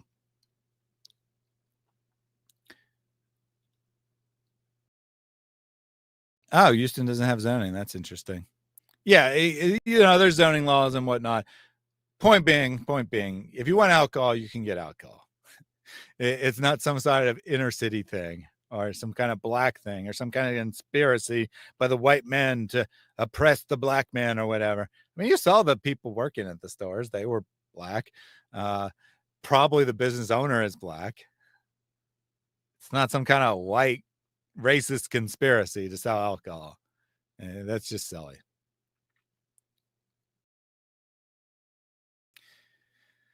All right. Anyway, that's the announcement. Yeah, he says coming after you at the end, but he means in terms of protest, right? Now let's look at an example of one of the actual protests to see if, it is actually what he claims it will be, a peaceful, non-intimidating protest.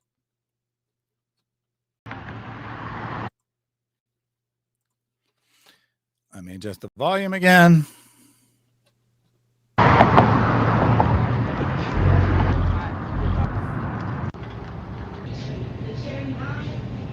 My beloved brothers and beloved sisters here, we're here in Houston, Texas, in the United States of America. We're from Master to Tawheed. I pause it there. There was a brief inside shot of the store, but I think that was just to establish that they are indeed selling alcohol. As near as I can tell, the protest didn't go inside the store. And I will say that if it did go inside the store, then that would definitely be crossing a line. You can't go inside a private, well, I mean, you could go inside a private business and start protesting, but as soon as they ask you to leave, you have to leave. You don't have the right to protest there. They have every right to stop you from doing anything inside their store, and that would also include their property. So that would include the parking lot, for example. Assuming they own the parking lot, there could be different arrangements, but assuming they own the parking lot, they would be allowed to tell you to leave their property, right? They'd be allowed to tell you to leave the parking lot. So that's the first thing. I don't think they actually went inside the business. If they did, that would be crossing a line. Other thing here is that he's using the bullhorn. He's amplifying his voice. And this could be illegal in some jurisdictions. This is going to be a local ordinance thing. Where if there's a local ordinance against it, then it would be illegal. If there's not, then it's legal. I assume that he's not violating Houston law or whatever municipality he's technically in. I would assume he's probably not violating their law by having a bullhorn, but it is at least a possibility. it is a possibility. Some places don't allow you to use amplified voice on public property without a permit. I don't think he's violating the law. I just want to point out it is a possibility. All right, let's look at what he has to say here.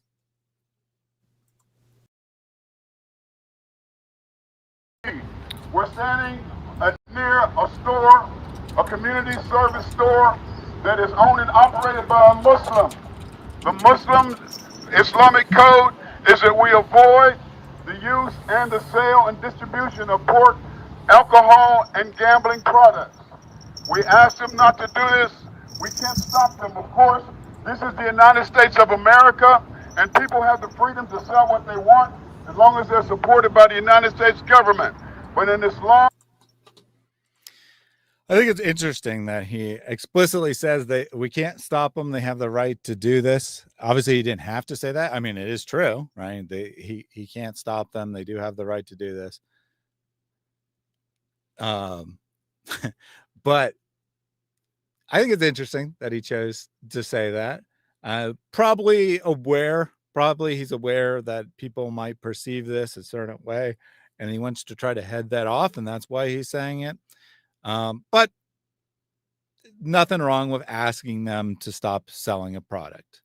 I feel that everyone watching this, whether you're Muslim or Christian or otherwise, have every right to ask a business not to do something, and they have every right to refuse. So that's my position on that. we have higher principles. So we are asking all the Muslim business people and Muslim merchants to have a higher standard of quality that complements the religion of Islam. If you say that you're Muslim, you should avoid alcohol, pork, and gambling products and do the best for the community. You should want for your brother what you want for yourself. Of course, you have the right to sell what you want, but as a Muslim, you should have a higher principles. So he's saying as a Muslim, you should have higher principles. Now we can debate whether those are actually higher principles, but I think that he has the right to advocate for his moral code. And it does appear that unless this guy's wearing a fake badge, it does appear that this guy is probably a off-duty police officer and, is there. He's probably a member of this guy's mosque. I don't think that he's just there randomly from the way he's dressed. But he's there to kind of say, this is not illegal.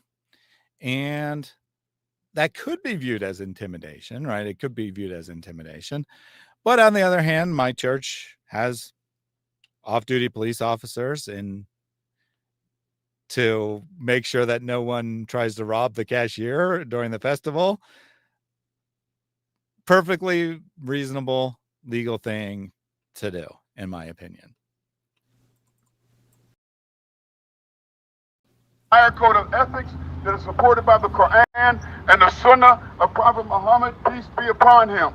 So we are letting the community know that they can patronize them if they want. But one question we would like for you to ask them before you give them your money, ask them, where do they live?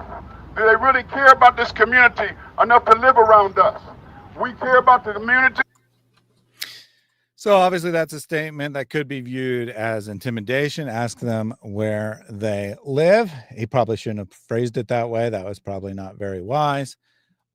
Although his purpose is, are they a member of the community? So he probably should have said, ask them if they're a member of this local community, as opposed to the exact phrase, where do you live? One of those things can be viewed as intimidation. And the other is just a reasonable position, not a position I personally hold, but a reasonable position that you should support local businesses over non-local businesses. So ask, are you part of this community? Is the ownership of this business part of this community? I think that's a reasonable thing to ask. I don't think you should ask, do you live here? Because that could definitely be viewed as intimidation. And keep in mind, he's asking people who are going into the business to do this. He's not personally having his people go in and do this.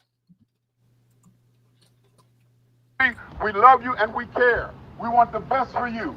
So we are letting the community know and letting all the Muslim merchants know who say they are Muslim, who say that they follow the Sunnah of Prophet Muhammad, peace be upon him, who say that they follow the Quran, to do the very best for the community, to show the very best and have the best products and not violate the religion of Islam by selling and distributing products that are against the religion, because we should love what Allah loves and we should. So he says we love you and whatnot. Fine, I'll take him at face value there. He says that we're informing the community. I'm pretty sure the community knows. I don't think you're informing anyone. If there's one thing that everyone who calls themselves a Muslim knows, is that they're not allowed to eat pork and they're not allowed to drink alcohol. They may or may not know about the gambling thing. That's not as prominent. But I'm pretty sure everyone knows, right? I'm pretty sure every Muslim knows. If they're going to this store and buying alcohol, they already know whether it's legal, Islamically speaking, or not. Obviously, it's legal according to the law. Whether it's moral, right? Whether it's moral according to Islam or not, they already know that. If they're going there and they're buying alcohol, they already know that they're violating the Islamic moral code. If they're going there and they're buying something else, they've already decided that they don't care if the store sells alcohol and they're willing to still use it because it's more convenient. It's a cleaner store. It's has the exact products they like, whatever reason they have for visiting that business. They've already made that decision.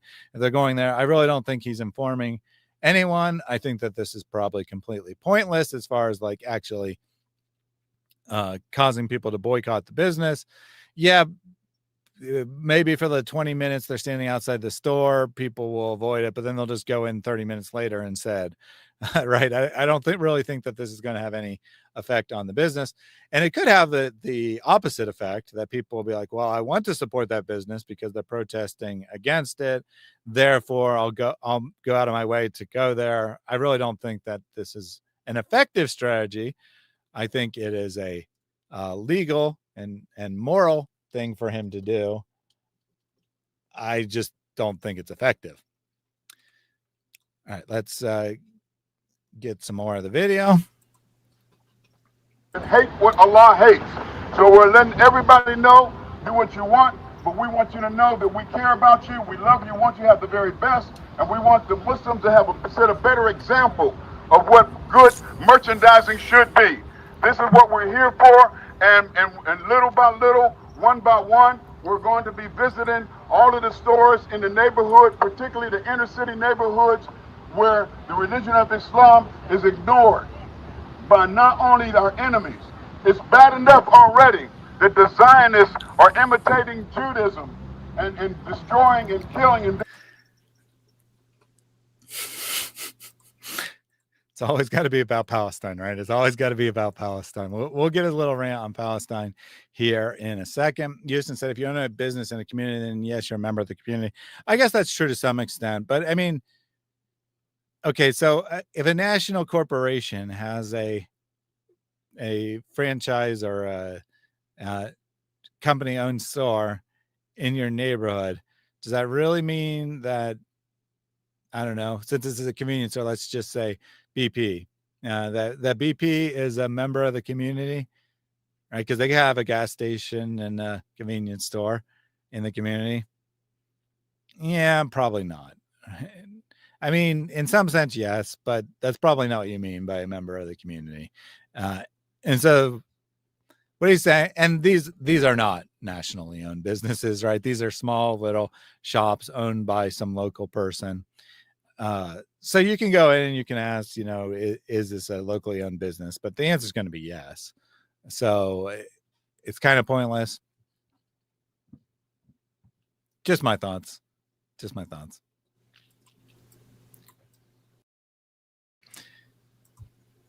are imitating Judaism and destroying and killing and having genocide. And little by little, one by one, we're going to be visiting all of the stores in the neighborhood, particularly the inner city neighborhoods where the religion of Islam is ignored by not only our enemies. It's bad enough already that the Zionists are imitating Judaism and destroying and killing and having genocide against the Muslims. It's bad enough that we have politicians who sit by and allow and fund the killing of Muslims, the disrespect of the Muslims. But it's a salt in the sore. It's an insult to injury when we have Muslims who don't care. So Zionism, presumably Israel Palestine, mentioned there, but for no point whatsoever. I guess even in Nation of Islam, you can't escape the you can't escape the obsession with Israel, even in Nation of Islam. Taid Ben whatever your name is. Why won't YouTube let me like the live? It lets me like other videos. That's strange.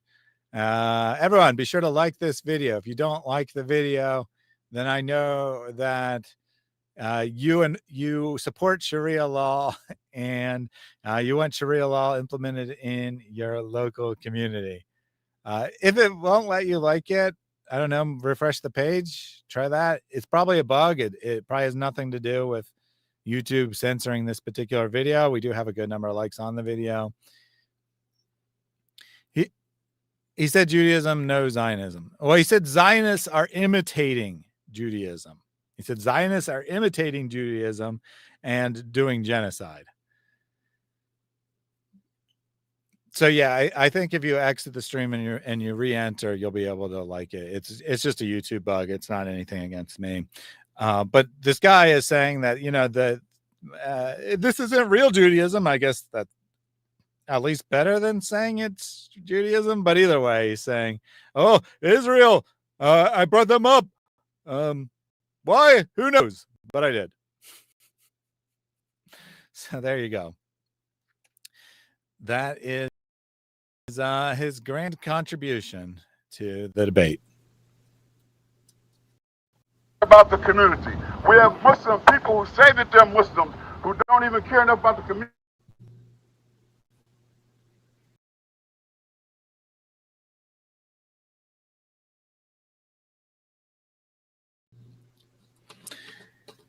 Okay, 1 second.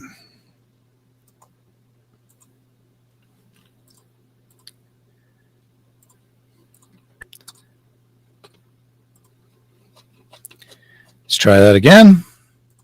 But it's a salt in the sore. It's an insult to injury when we have Muslims who don't care about the community.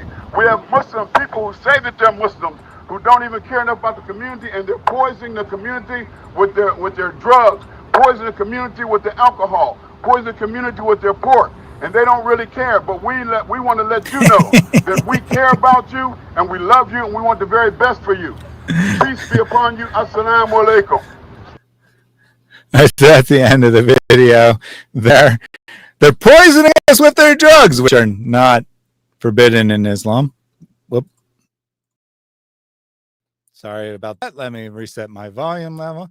They're poisoning us with their drugs, which are allowed in Islam.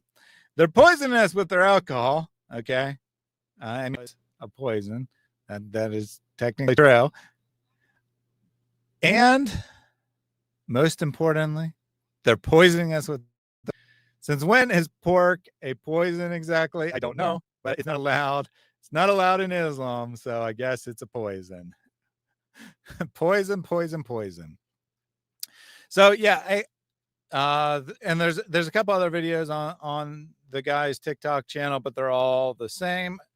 Now, if there's a report that they actually harassed someone or they actually tried to intimidate someone, that would be a different story.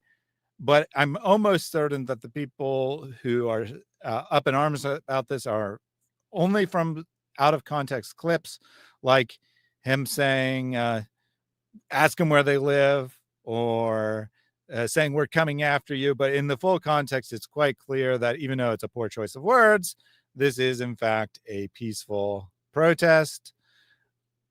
I don't think this is an attempt to instigate Sharia law.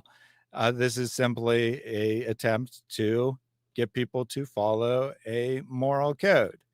I think that in America, you absolutely have the right to advocate for a moral code that you believe in. And frankly, I don't think that this is a story at all. I think that this is just some weird guy who decided to go protest some businesses, probably accomplished absolutely nothing, and end of story. Right? That's my opinion on this. Welcome to the stream, Weird Stuff. Hello. Can you hear me? I can. Okay. God bless you all. Very good video. I just came to be a little bit, how to say, to keep you a little bit of company because you are alone. but also to say about this imam that he has a couple of things wrong about his Islamic beliefs. He should not be protesting. There is no protest under Islam. There is only either I force you to do it or I kill you. That's it. That's it. There is nothing in between. These placards and all of that, these are anti-Islam. Okay, there is nothing. Well, yeah, that's a fair point. This might not be the best illustration of what Islam teaches. However, I don't have a problem with what he's doing. Now, maybe Islam. No, I don't have a problem with what he is doing, brother. That's not what I'm saying. If he is trying, though, I was agreeing to put himself on the Islamic moral code, right? And he wants to enforce Islamic stuff, he has to start from himself. But what if I was a Muslim and I would tell him, well, you know something? I saw a vision yesterday and Muhammad was drinking alcohol. What is he going to tell me? Because that can happen under Islam and you cannot say anything against it because Muhammad did drink alcohol. So what are we going to do then? Also, since when pork was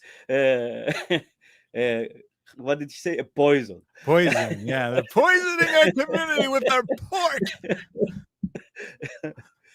This is ridiculous. And the verse that is talking against pork, it says, unless you are very hungry. Well, I'm hungry every day, and very much so, especially after I'm working. So why wouldn't I eat anything I want? I don't understand that. So these are some issues that I have with this Mr. Islam, Muslim Imam. Yeah, well, keep in mind he's Nation of Islam. He's not actually a Muslim.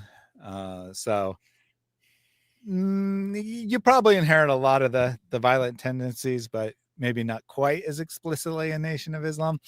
Songs of Relief says, he is alone like Allah, no associate. Sad. Yeah, it was very sad, but I'm no longer alone. I have achieved superiority over Allah now. Nina says, isn't Sharia banned in Texas? Why don't they do this in Michigan? Sharia is banned everywhere. I mean, what actually is Sharia? It's a law system, right? You can't just institute a different law system in your local community anywhere in the United States. It's illegal everywhere. So that's the first point there. The governor can come and say we're banning Sharia law, but it's not legal anywhere. You don't have to make a new law to say that Sharia is not allowed because it's not allowed anywhere. You can't just make your own laws in your community anywhere. In order to have Sharia anywhere in the U.S., you need to overthrow the government that the U.S. has right now and put the government for Sharia, meaning any Ayatollah or any imam that will control and rule over the population of U.S. But then it won't be any more U.S. It will be like, how do you say it? Like Emirates or something like that. Because you will have either a king figure or something like Sultan figure or something like that. That's why it cannot be implemented anywhere in the Western civilization, but it is implemented right now in Iran, in Saudi Arabia, in Oman, in Qatar, in various places, and all these places, or in all of these places, Muslims are drinking, taking drugs, whoring themselves. They everything you can imagine, they are doing it. So I don't know what this imam is talking about, but all of this stuff that he allegedly is against, they are doing it in under any Sharia ruled country. So yeah, maybe not pork, because pork is like, who cares anyway. But as far as alcohol, yeah, alcohol is prevalent in every Muslim society. It might be somewhat lower instance than in a Western country, but alcohol is a universal human desire. If it's so bad as Allah seems to think it is, or at least Muslim scholars seem to think it is, then why did Allah create it in the first place?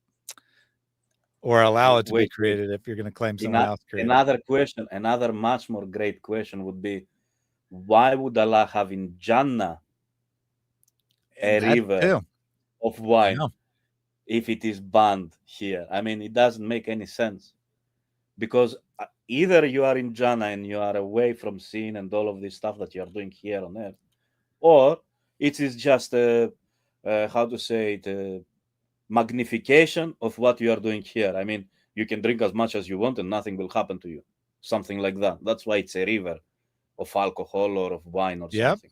And it's there is and they'll say it doesn't intoxicate you, but the intoxication isn't what's forbidden, right? One drink of alcohol doesn't intoxicate you.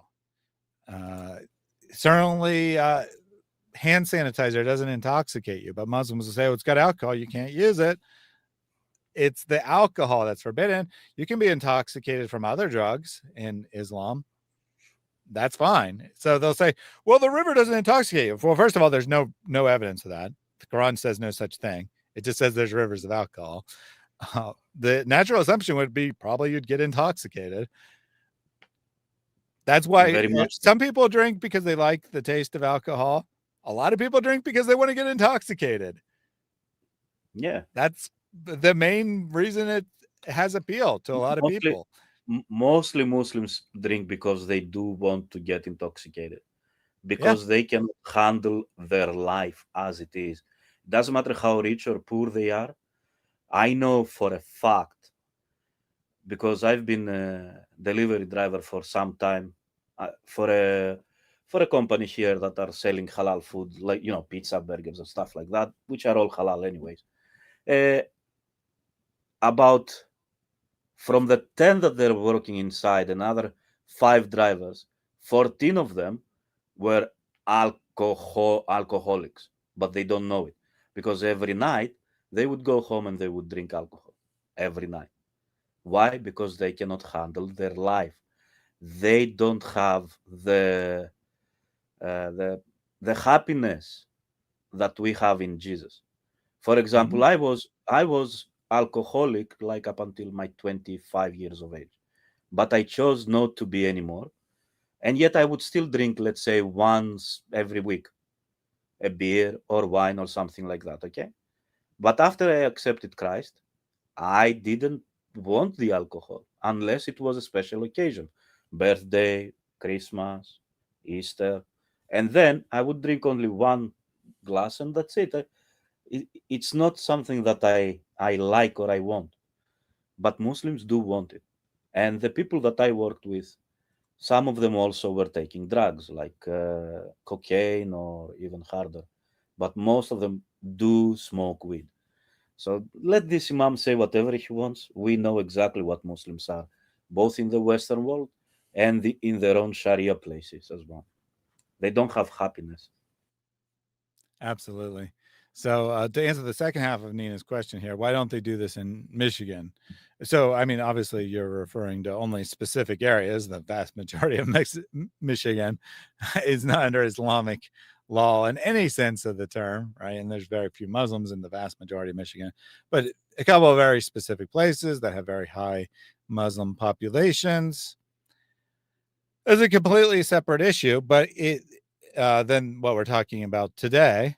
But it does illustrate the kind of the problem and why people might be concerned about this guy who's not doing anything unreasonable, but because it can easily devolve into something else, right? Where local law enforcement is ignoring the laws of the land, and they are, in some sense, enforcing Sharia. Now, certainly they're not enforcing full Sharia. They're certainly not like executing people for adultery or something along those lines, or for throwing gays off buildings or whatever. But they are, in some sense, enforcing laws that are different. Famously, David Wood and Nabil Qureshi, part of the reason they originally came to prominence was because they were arrested in Dearborn, Michigan, for having a booth at a fair that they'd paid for and was approved, where they were speaking against Islam. And they were arrested for that. They ended up suing the government and settled out of court for a significant sum of money. I'm not like saying like, millions of dollars, but a significant sum of money, enough to punish the city, because the city was trying to do something illegal, right? They were trying to whether they intended to actually charge them with a crime or not, they arrested them, which is obviously intending to intimidate them, obviously intending to make them stop doing what they were doing, when what they were doing was perfectly legal. So can it happen? Yes, it can. Why does it happen? Because the people in these areas feel they can get away with it, right? They feel they can get away with it. And sometimes they're right and sometimes they're wrong, as far as like a practical matter of whether they can get away with it or not. They should never be allowed to get away with it, though, right? They should never be allowed to get away with it. They should have to comply with the law. And if people are a victim of this, they should fight back. That's how you actually stop it, right? So even in Dearborn, the majority of the population, with Dearborn being the #1 city in the United States for Muslims, the largest percentage, even in Dearborn, the majority of the population is not Muslim. They should fight back, right? They should stand up for their rights. They should allow themselves to be arrested for a false crime if they need to be, and then sue the crap out of the government so that they stop this bullshit. They shouldn't just be like, well, it's no big deal. I'll just follow their little dress code or their eating, and I won't eat pork in public or whatever. No, fight for your rights. Intentionally get yourself arrested if necessary to enforce the laws. That's how you fight back in America. Can I also say one more thing? Yep. This imam can protest as much as he wants, but nobody forced him to buy any of the stuff from these shops. I mean, you cannot say to someone not to sell X because it doesn't agree with me. Don't buy it. Nobody forces you or puts it in front of your face to go and buy it. Like, for example, Thaddeus doesn't go and buy drugs because he doesn't have to. And maybe someone on the street will sell to him, but he will say, no, I don't want it. So how is it? And this imam wants to, actually, it's like a passive aggressive, right? Passive aggressive. So I'm not telling you not to do it, but I don't want you to do it. Well, don't buy from them. I mean, that's easy, man. Don't go and buy from them. That's all. As a former addict, I can point fingers when it comes to drugs, but the grace of God saved me. I now work with addicts and share my testimony. Amen. Thank you, Amen. AH Bespoke, for that. And it's right. You can play the blame game, right? Let's say you're a Muslim, for the sake of argument, that someone's a Muslim, and there's a convenience store in their neighborhood that sells alcohol, and they go in and buy alcohol. Well, they can point they can say, it's all his fault. He shouldn't have sold it to me. No, it's your fault. You went and bought it, right? You went and bought it Exactly. and you drank it. That's on you. That's not on the guy selling it. If there was no demand in the community for alcohol, the stores wouldn't sell alcohol. Exactly. And everywhere you go, all around the globe, there is not even one store that doesn't sell alcohol, unless it's an eatery, like a small eatery, like a kebab shop or something like that, that they don't sell it. But otherwise, a small shop, convenience store, has to have alcohol because people buy it from there. It's cheaper. Instead of going to the pub and getting a glass for $3 or $5, they will get a five cans with $5. So why wouldn't they do that? Thank you, RJ. RJ says, I appreciate the listening, weird being stuff, here. like listening to them. But then we had a comment earlier from Bruce asking if you are a Muslim. Are you a Muslim? Weird No. stuff. No.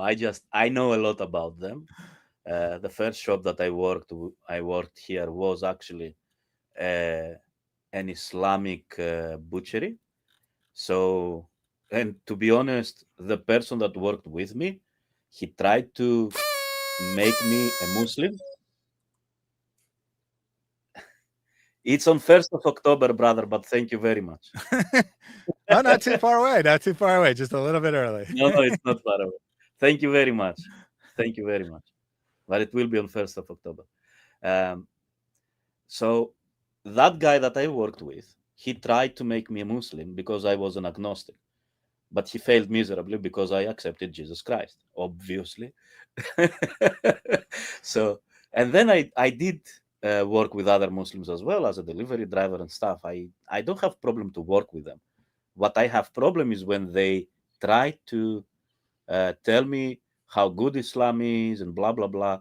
When I, for a fact, because I'm Greek, I know for a fact how bad Islam is for everybody, including Muslims. That's why they leave these countries, because Islam is bad for them as well. Yes, I did have to sell halal butch stuff because that was my job, I had no problem either eating it or selling it. No problem for me. Nissan Addict says, devil's advocate, it's pretty common for communities to drive out porn theaters. We don't rely entirely on individual responsibility. Yeah, I didn't use this example, but I did have it in mind as something I might bring up, that, communities will make it very hard or impossible for either pornographic movie theaters or adult bookstores or adult toy shops, whatever, to exist in their community. And I think that that's legitimate, right? I think that likewise, I think that if a community doesn't want alcohol for whatever reason, whether they're a Muslim majority community or they have other reasons, they should be allowed to say, in this local community, we use the legal means, right, to pass a law that under our jurisdiction, alcohol isn't allowed. There are many communities like this in the United States already. There are any that don't allow pork, as far as I know. But, in principle, if they wanted to pass a law saying that pork is not allowed to be sold in our community, fine.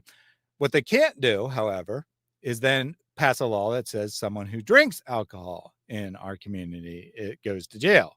They can't do that, right? They can prevent something from being sold there, but they can't prevent people from using it there because that would violate state law and potentially national law.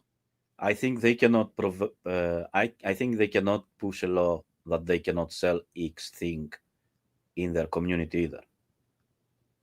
Well, if it's a legal area, so like if it's an entire city, it's a city, but it couldn't be just like one neighborhood, right? Because that's not a legal entity. So it'd have to be an entity that has the power to set law. So it'd have to be a city, town, whatever. Still, I don't think under Western laws they can prohibit someone. Well, in American law, they can. Unless it's drugs. I don't know. Is it? Yeah. Well, I don't know for sure if pork would be allowed. I presume that it would be. I don't know for a fact, but you definitely can have a local community legal entity I'm that doesn't telling allow you, alcohol. Thaddeus, if they will do that, then alcohol will be in black market in that community. So No, well, it no. What will actually still happens? exist. What actually happens is people just drive 12 miles to get outside city limits. Yeah, There's a exactly. store exactly outside city limits. People buy it, then they Yeah. bring it back. Right? It doesn't really prevent people from drinking, No. but it does exist. It does exist in the United States. And Nissan says a really good parallel to pork is probably New York City's ban on really big sodas. Yeah, well, if they can ban soda, then I'm sure a community can ban pork if they had the votes for it. I doubt they'd ever have the votes for it, but who knows? Maybe somewhere it could be done. What do you mean by really big sodas? What you mean, Coca-Cola? New York has they they claim it's a public health interest, but they won't allow someone a restaurant to sell a soda above, I don't know the exact amount, but say above 20 ounces or whatever. They won't allow you to sell that. They have a law against it because it's too much sugar, bad for you, whatever. Now that person could just buy two smaller ones. I mean, it's kind of stupid, but do they have Red Bulls? Do they sell Red Bulls? I don't know what all the laws of New York City are. I mean, a Monster has like 80% sugar. The rest is all the other stuff, but it has 80% sugar. Yeah, I mean, it's probably not like the law is probably not soda specifically. It's probably X amount of sugar. You can't have above X amount of sugar. So probably they'd be banned too. I don't know. How would that prevent anybody from buying anything? I mean, they can go to another buy city, two smaller ones, go home and drink it, and so what? I mean, it's probably not very effective at all, but it is nonetheless a law that exists. Nina said, "Blasphemy! Muhammad drank orange juice." Yeah. Now Muhammad did drink alcohol. He drank. I don't know if he ever got drunk per se. But he originally allowed alcohol. He partook in alcohol himself. And even after he forbid alcohol, Allah forbid alcohol, he continued to consume a mildly alcoholic beverage. So if I'm being generous, they didn't realize it was alcoholic at the time, or they didn't think it counted. For the only reason that Allah allegedly prohibited alcohol is because people were getting drunk before going to battle, and they were getting slaughtered because they were drunk. So that's why Allah was saying, "Oh, no more alcohol." Yep, and that's exactly why, right? His companions were getting drunk and embarrassing him, or not being ready to fight in battles, and he's like, "Nope, Allah says no more alcohol." Exactly. That was the reason. After all, there was no other reason to ban alcohol anyway. And also, this can also change because of chapter 2, verse 106. You can also reverse it. I mean, you can say, now that we live in the Western country, we can go with the first verse that we can drink alcohol, and then in Sharia, oh no, we cannot, or something like that, Yeah, Phil says Allah merely said avoid it. Like I said, the Quran actually is somewhat ambiguous. It's not actually super clear that alcohol is forbidden. You get that from Muhammad's words, and especially from the scholars, right? Because Islam isn't really a religion of Quran and Hadith. It's really a religion of scholars.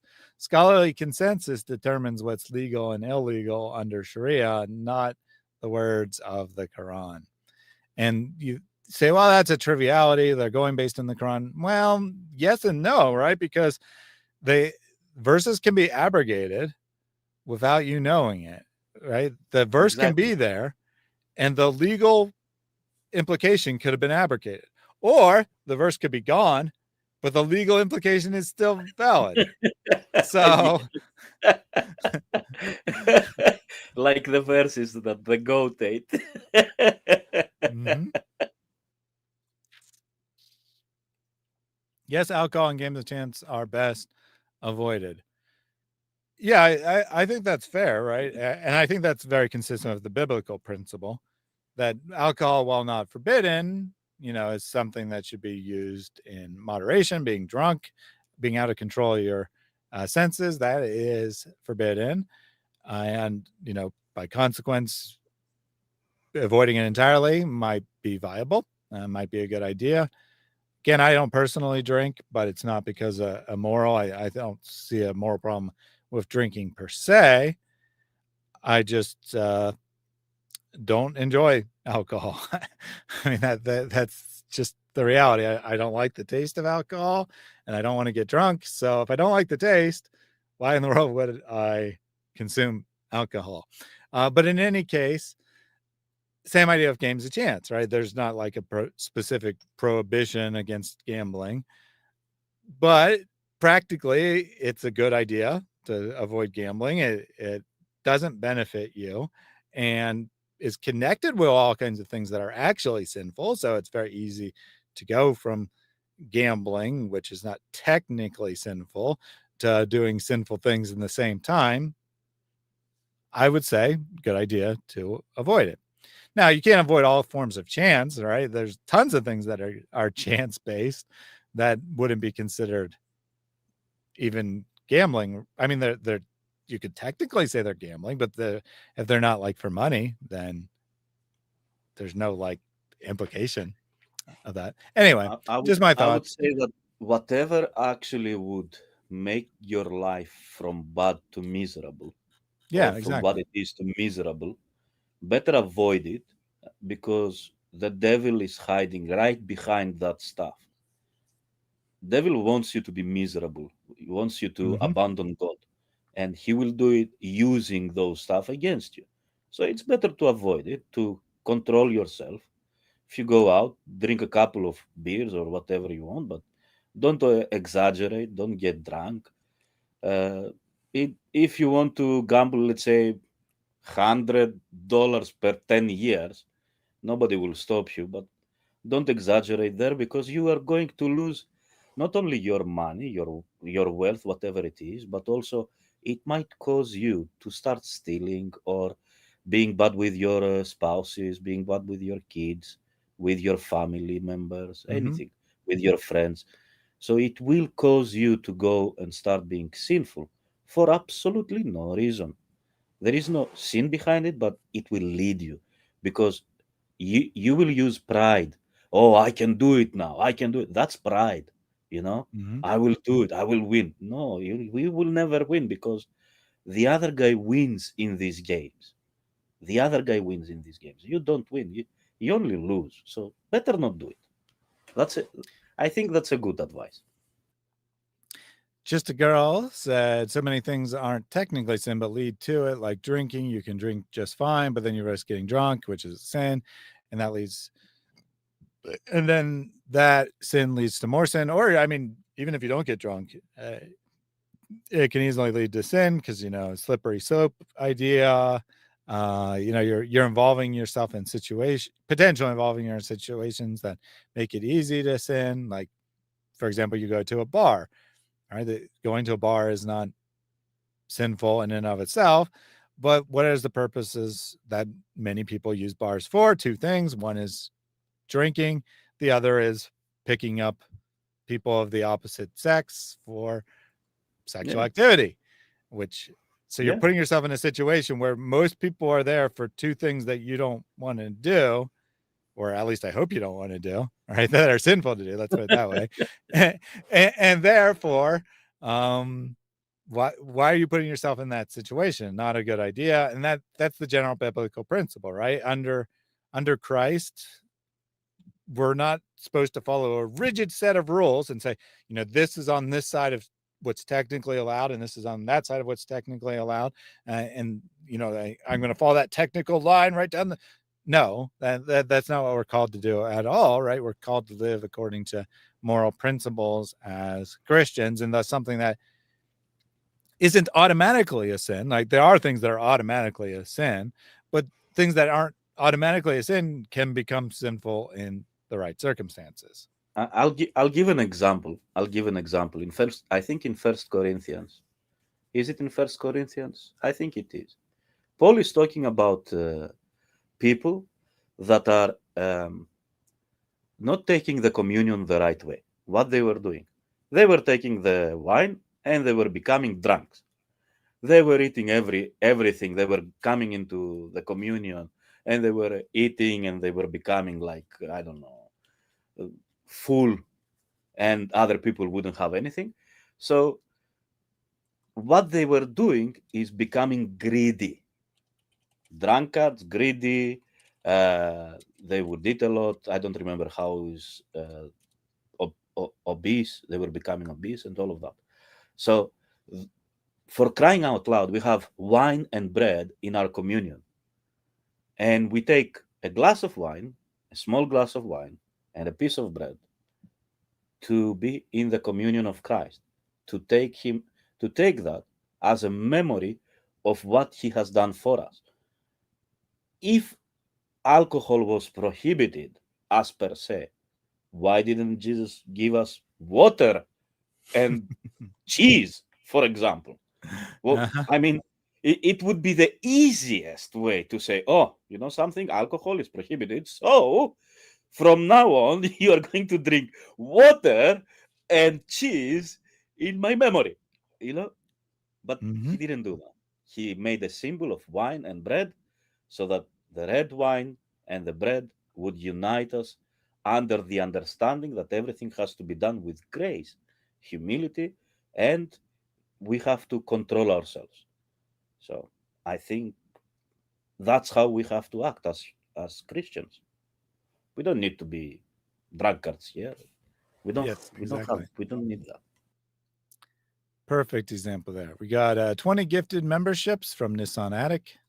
And Allah will bless you in a million ways. You find the tree will grow and you will have lots and lots of wealth. This is the example that we gave to the children. And I'm letting you know that when you sow that seed by giving, you shall receive much more than you gave by the will of Allah. Give as much as you can, for indeed you will reap much more than you have sown. Thank you very much for the 20 gifted. Very generous of you, Nissan Attic, and much appreciated by me. And I imagine those who received it appreciate it as well. Just a girl says, I love the catechism. Heretic Purger says Muslims can use drugs but not eat pork, with 4 laughy faces. Not only that, they can kill infidels and they don't eat pork. What are you talking about? Not only that, I don't know if Weird Stuff would have the same experience, but I've met Muslims, or people who call themselves Muslims anyway, who will openly drink alcohol but still won't eat pork. So like eating pork is far worse than everything else, according to many Muslims. Like they never go to mosque, they don't do their 5 daily prayers, but they're still Muslim because they don't eat pork. And I don't think it's really that pork is so horrible. I think it's that not eating pork is distinctive, but also incredibly easy to do. I mean, if for some reason, like say a medical reason, I was not allowed to eat pork again for the rest of my life, I'd be like, whatever, no big deal. I mean, if I'm given the opportunity, sure, I'll eat ham, or I'll eat regular pork, I'll eat bacon, whatever. But it's not like something that I would miss. Now, if you told me I couldn't eat sugar, or I couldn't eat salt or something like that, yeah, I would definitely miss that. But pork, I mean, big whoop-de-doo. So I think that's why Muslims are so focused on pork. But Allah doesn't care about intoxication. He just forbids alcohol because, as Weird Stuff pointed out earlier, Muhammad's friends were getting drunk and embarrassing him, and then he's like, whoa, I got a revelation from Allah, you gotta stop drinking alcohol, guys. But they weren't doing drugs, so Allah doesn't care about them, about drugs. I'll tell you a story my father said to me. He grew up in Kazakhstan, where the majority is, even right now, Muslim people, but he grew up under Soviet Union there. So he went to university with some of the Muslims. And because in the university under the Soviet Union, the government were not paying the students enough money, so they had whatever the family would send, like 1,000 rubles per month, 1,000 rubles. So they would put the money together to go and buy some meat to do with some pasta or something, right? And these Muslims would go and buy the cheapest meat they could find. Which one do you think it was? Well, since you're telling the story, probably pork. It would be pork. And do you know what they would say? Oh, that's not pork. This is horse meat. That's hilarious. Yeah, in the U.S. Nowadays, chicken will usually be the cheapest, but very funny story nonetheless. Mary confirmed many Muslims will drink, but few will eat pork. But then Allah says many will get drunk, inshallah. So there you go. Protestant believer, as we already discussed, triggered happy birthday. Weird Stuff's birthday is on October 1st. So coming up 2 weeks. 2 weeks and 2 weeks to the day. Just a Girl says, how was your anniversary? Reason answers. I had a very nice weekend with my wife. A very enjoyable time together. Weird Stuff. Anything important going on that we should pray for? Actually, I have to say that to every person here. I went to, his name is Nick. I think he's an Orthodox Christian. He's also talking with Muslims. And I asked from the people there to pray for my ear because it was going deaf. And a day later, everything's fine. And thank you all for that, because there were people from your chat as well. Thank you, everybody that prayed. I really was losing my hearing from my left ear, and I didn't know what to do. I did everything I could, and I didn't know what else to do. So thank God. Thank God. Thank you for your prayers. It's just a praise report there. And my birthday is actually in 3 days. So no, really? Yes. 20th.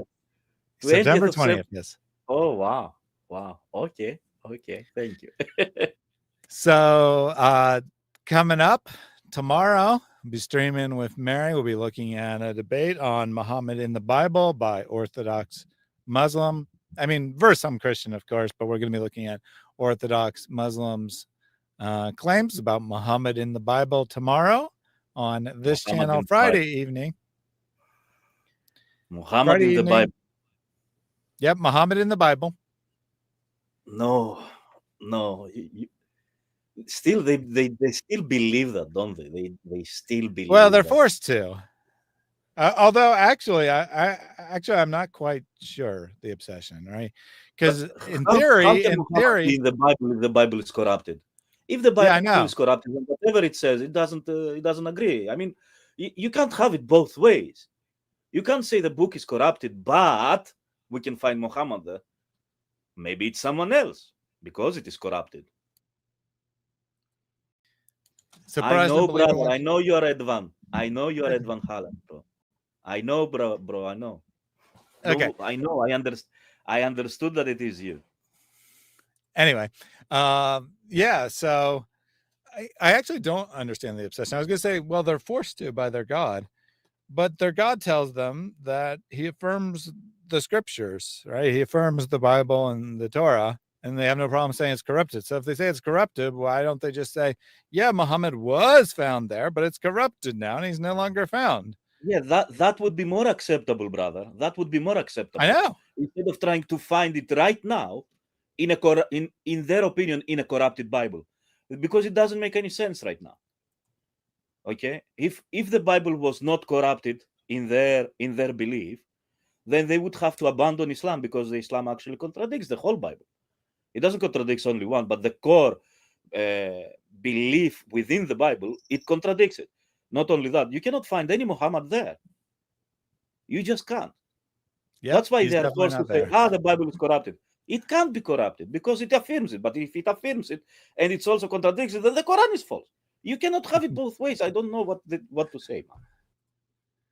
This is very true. Very, very true.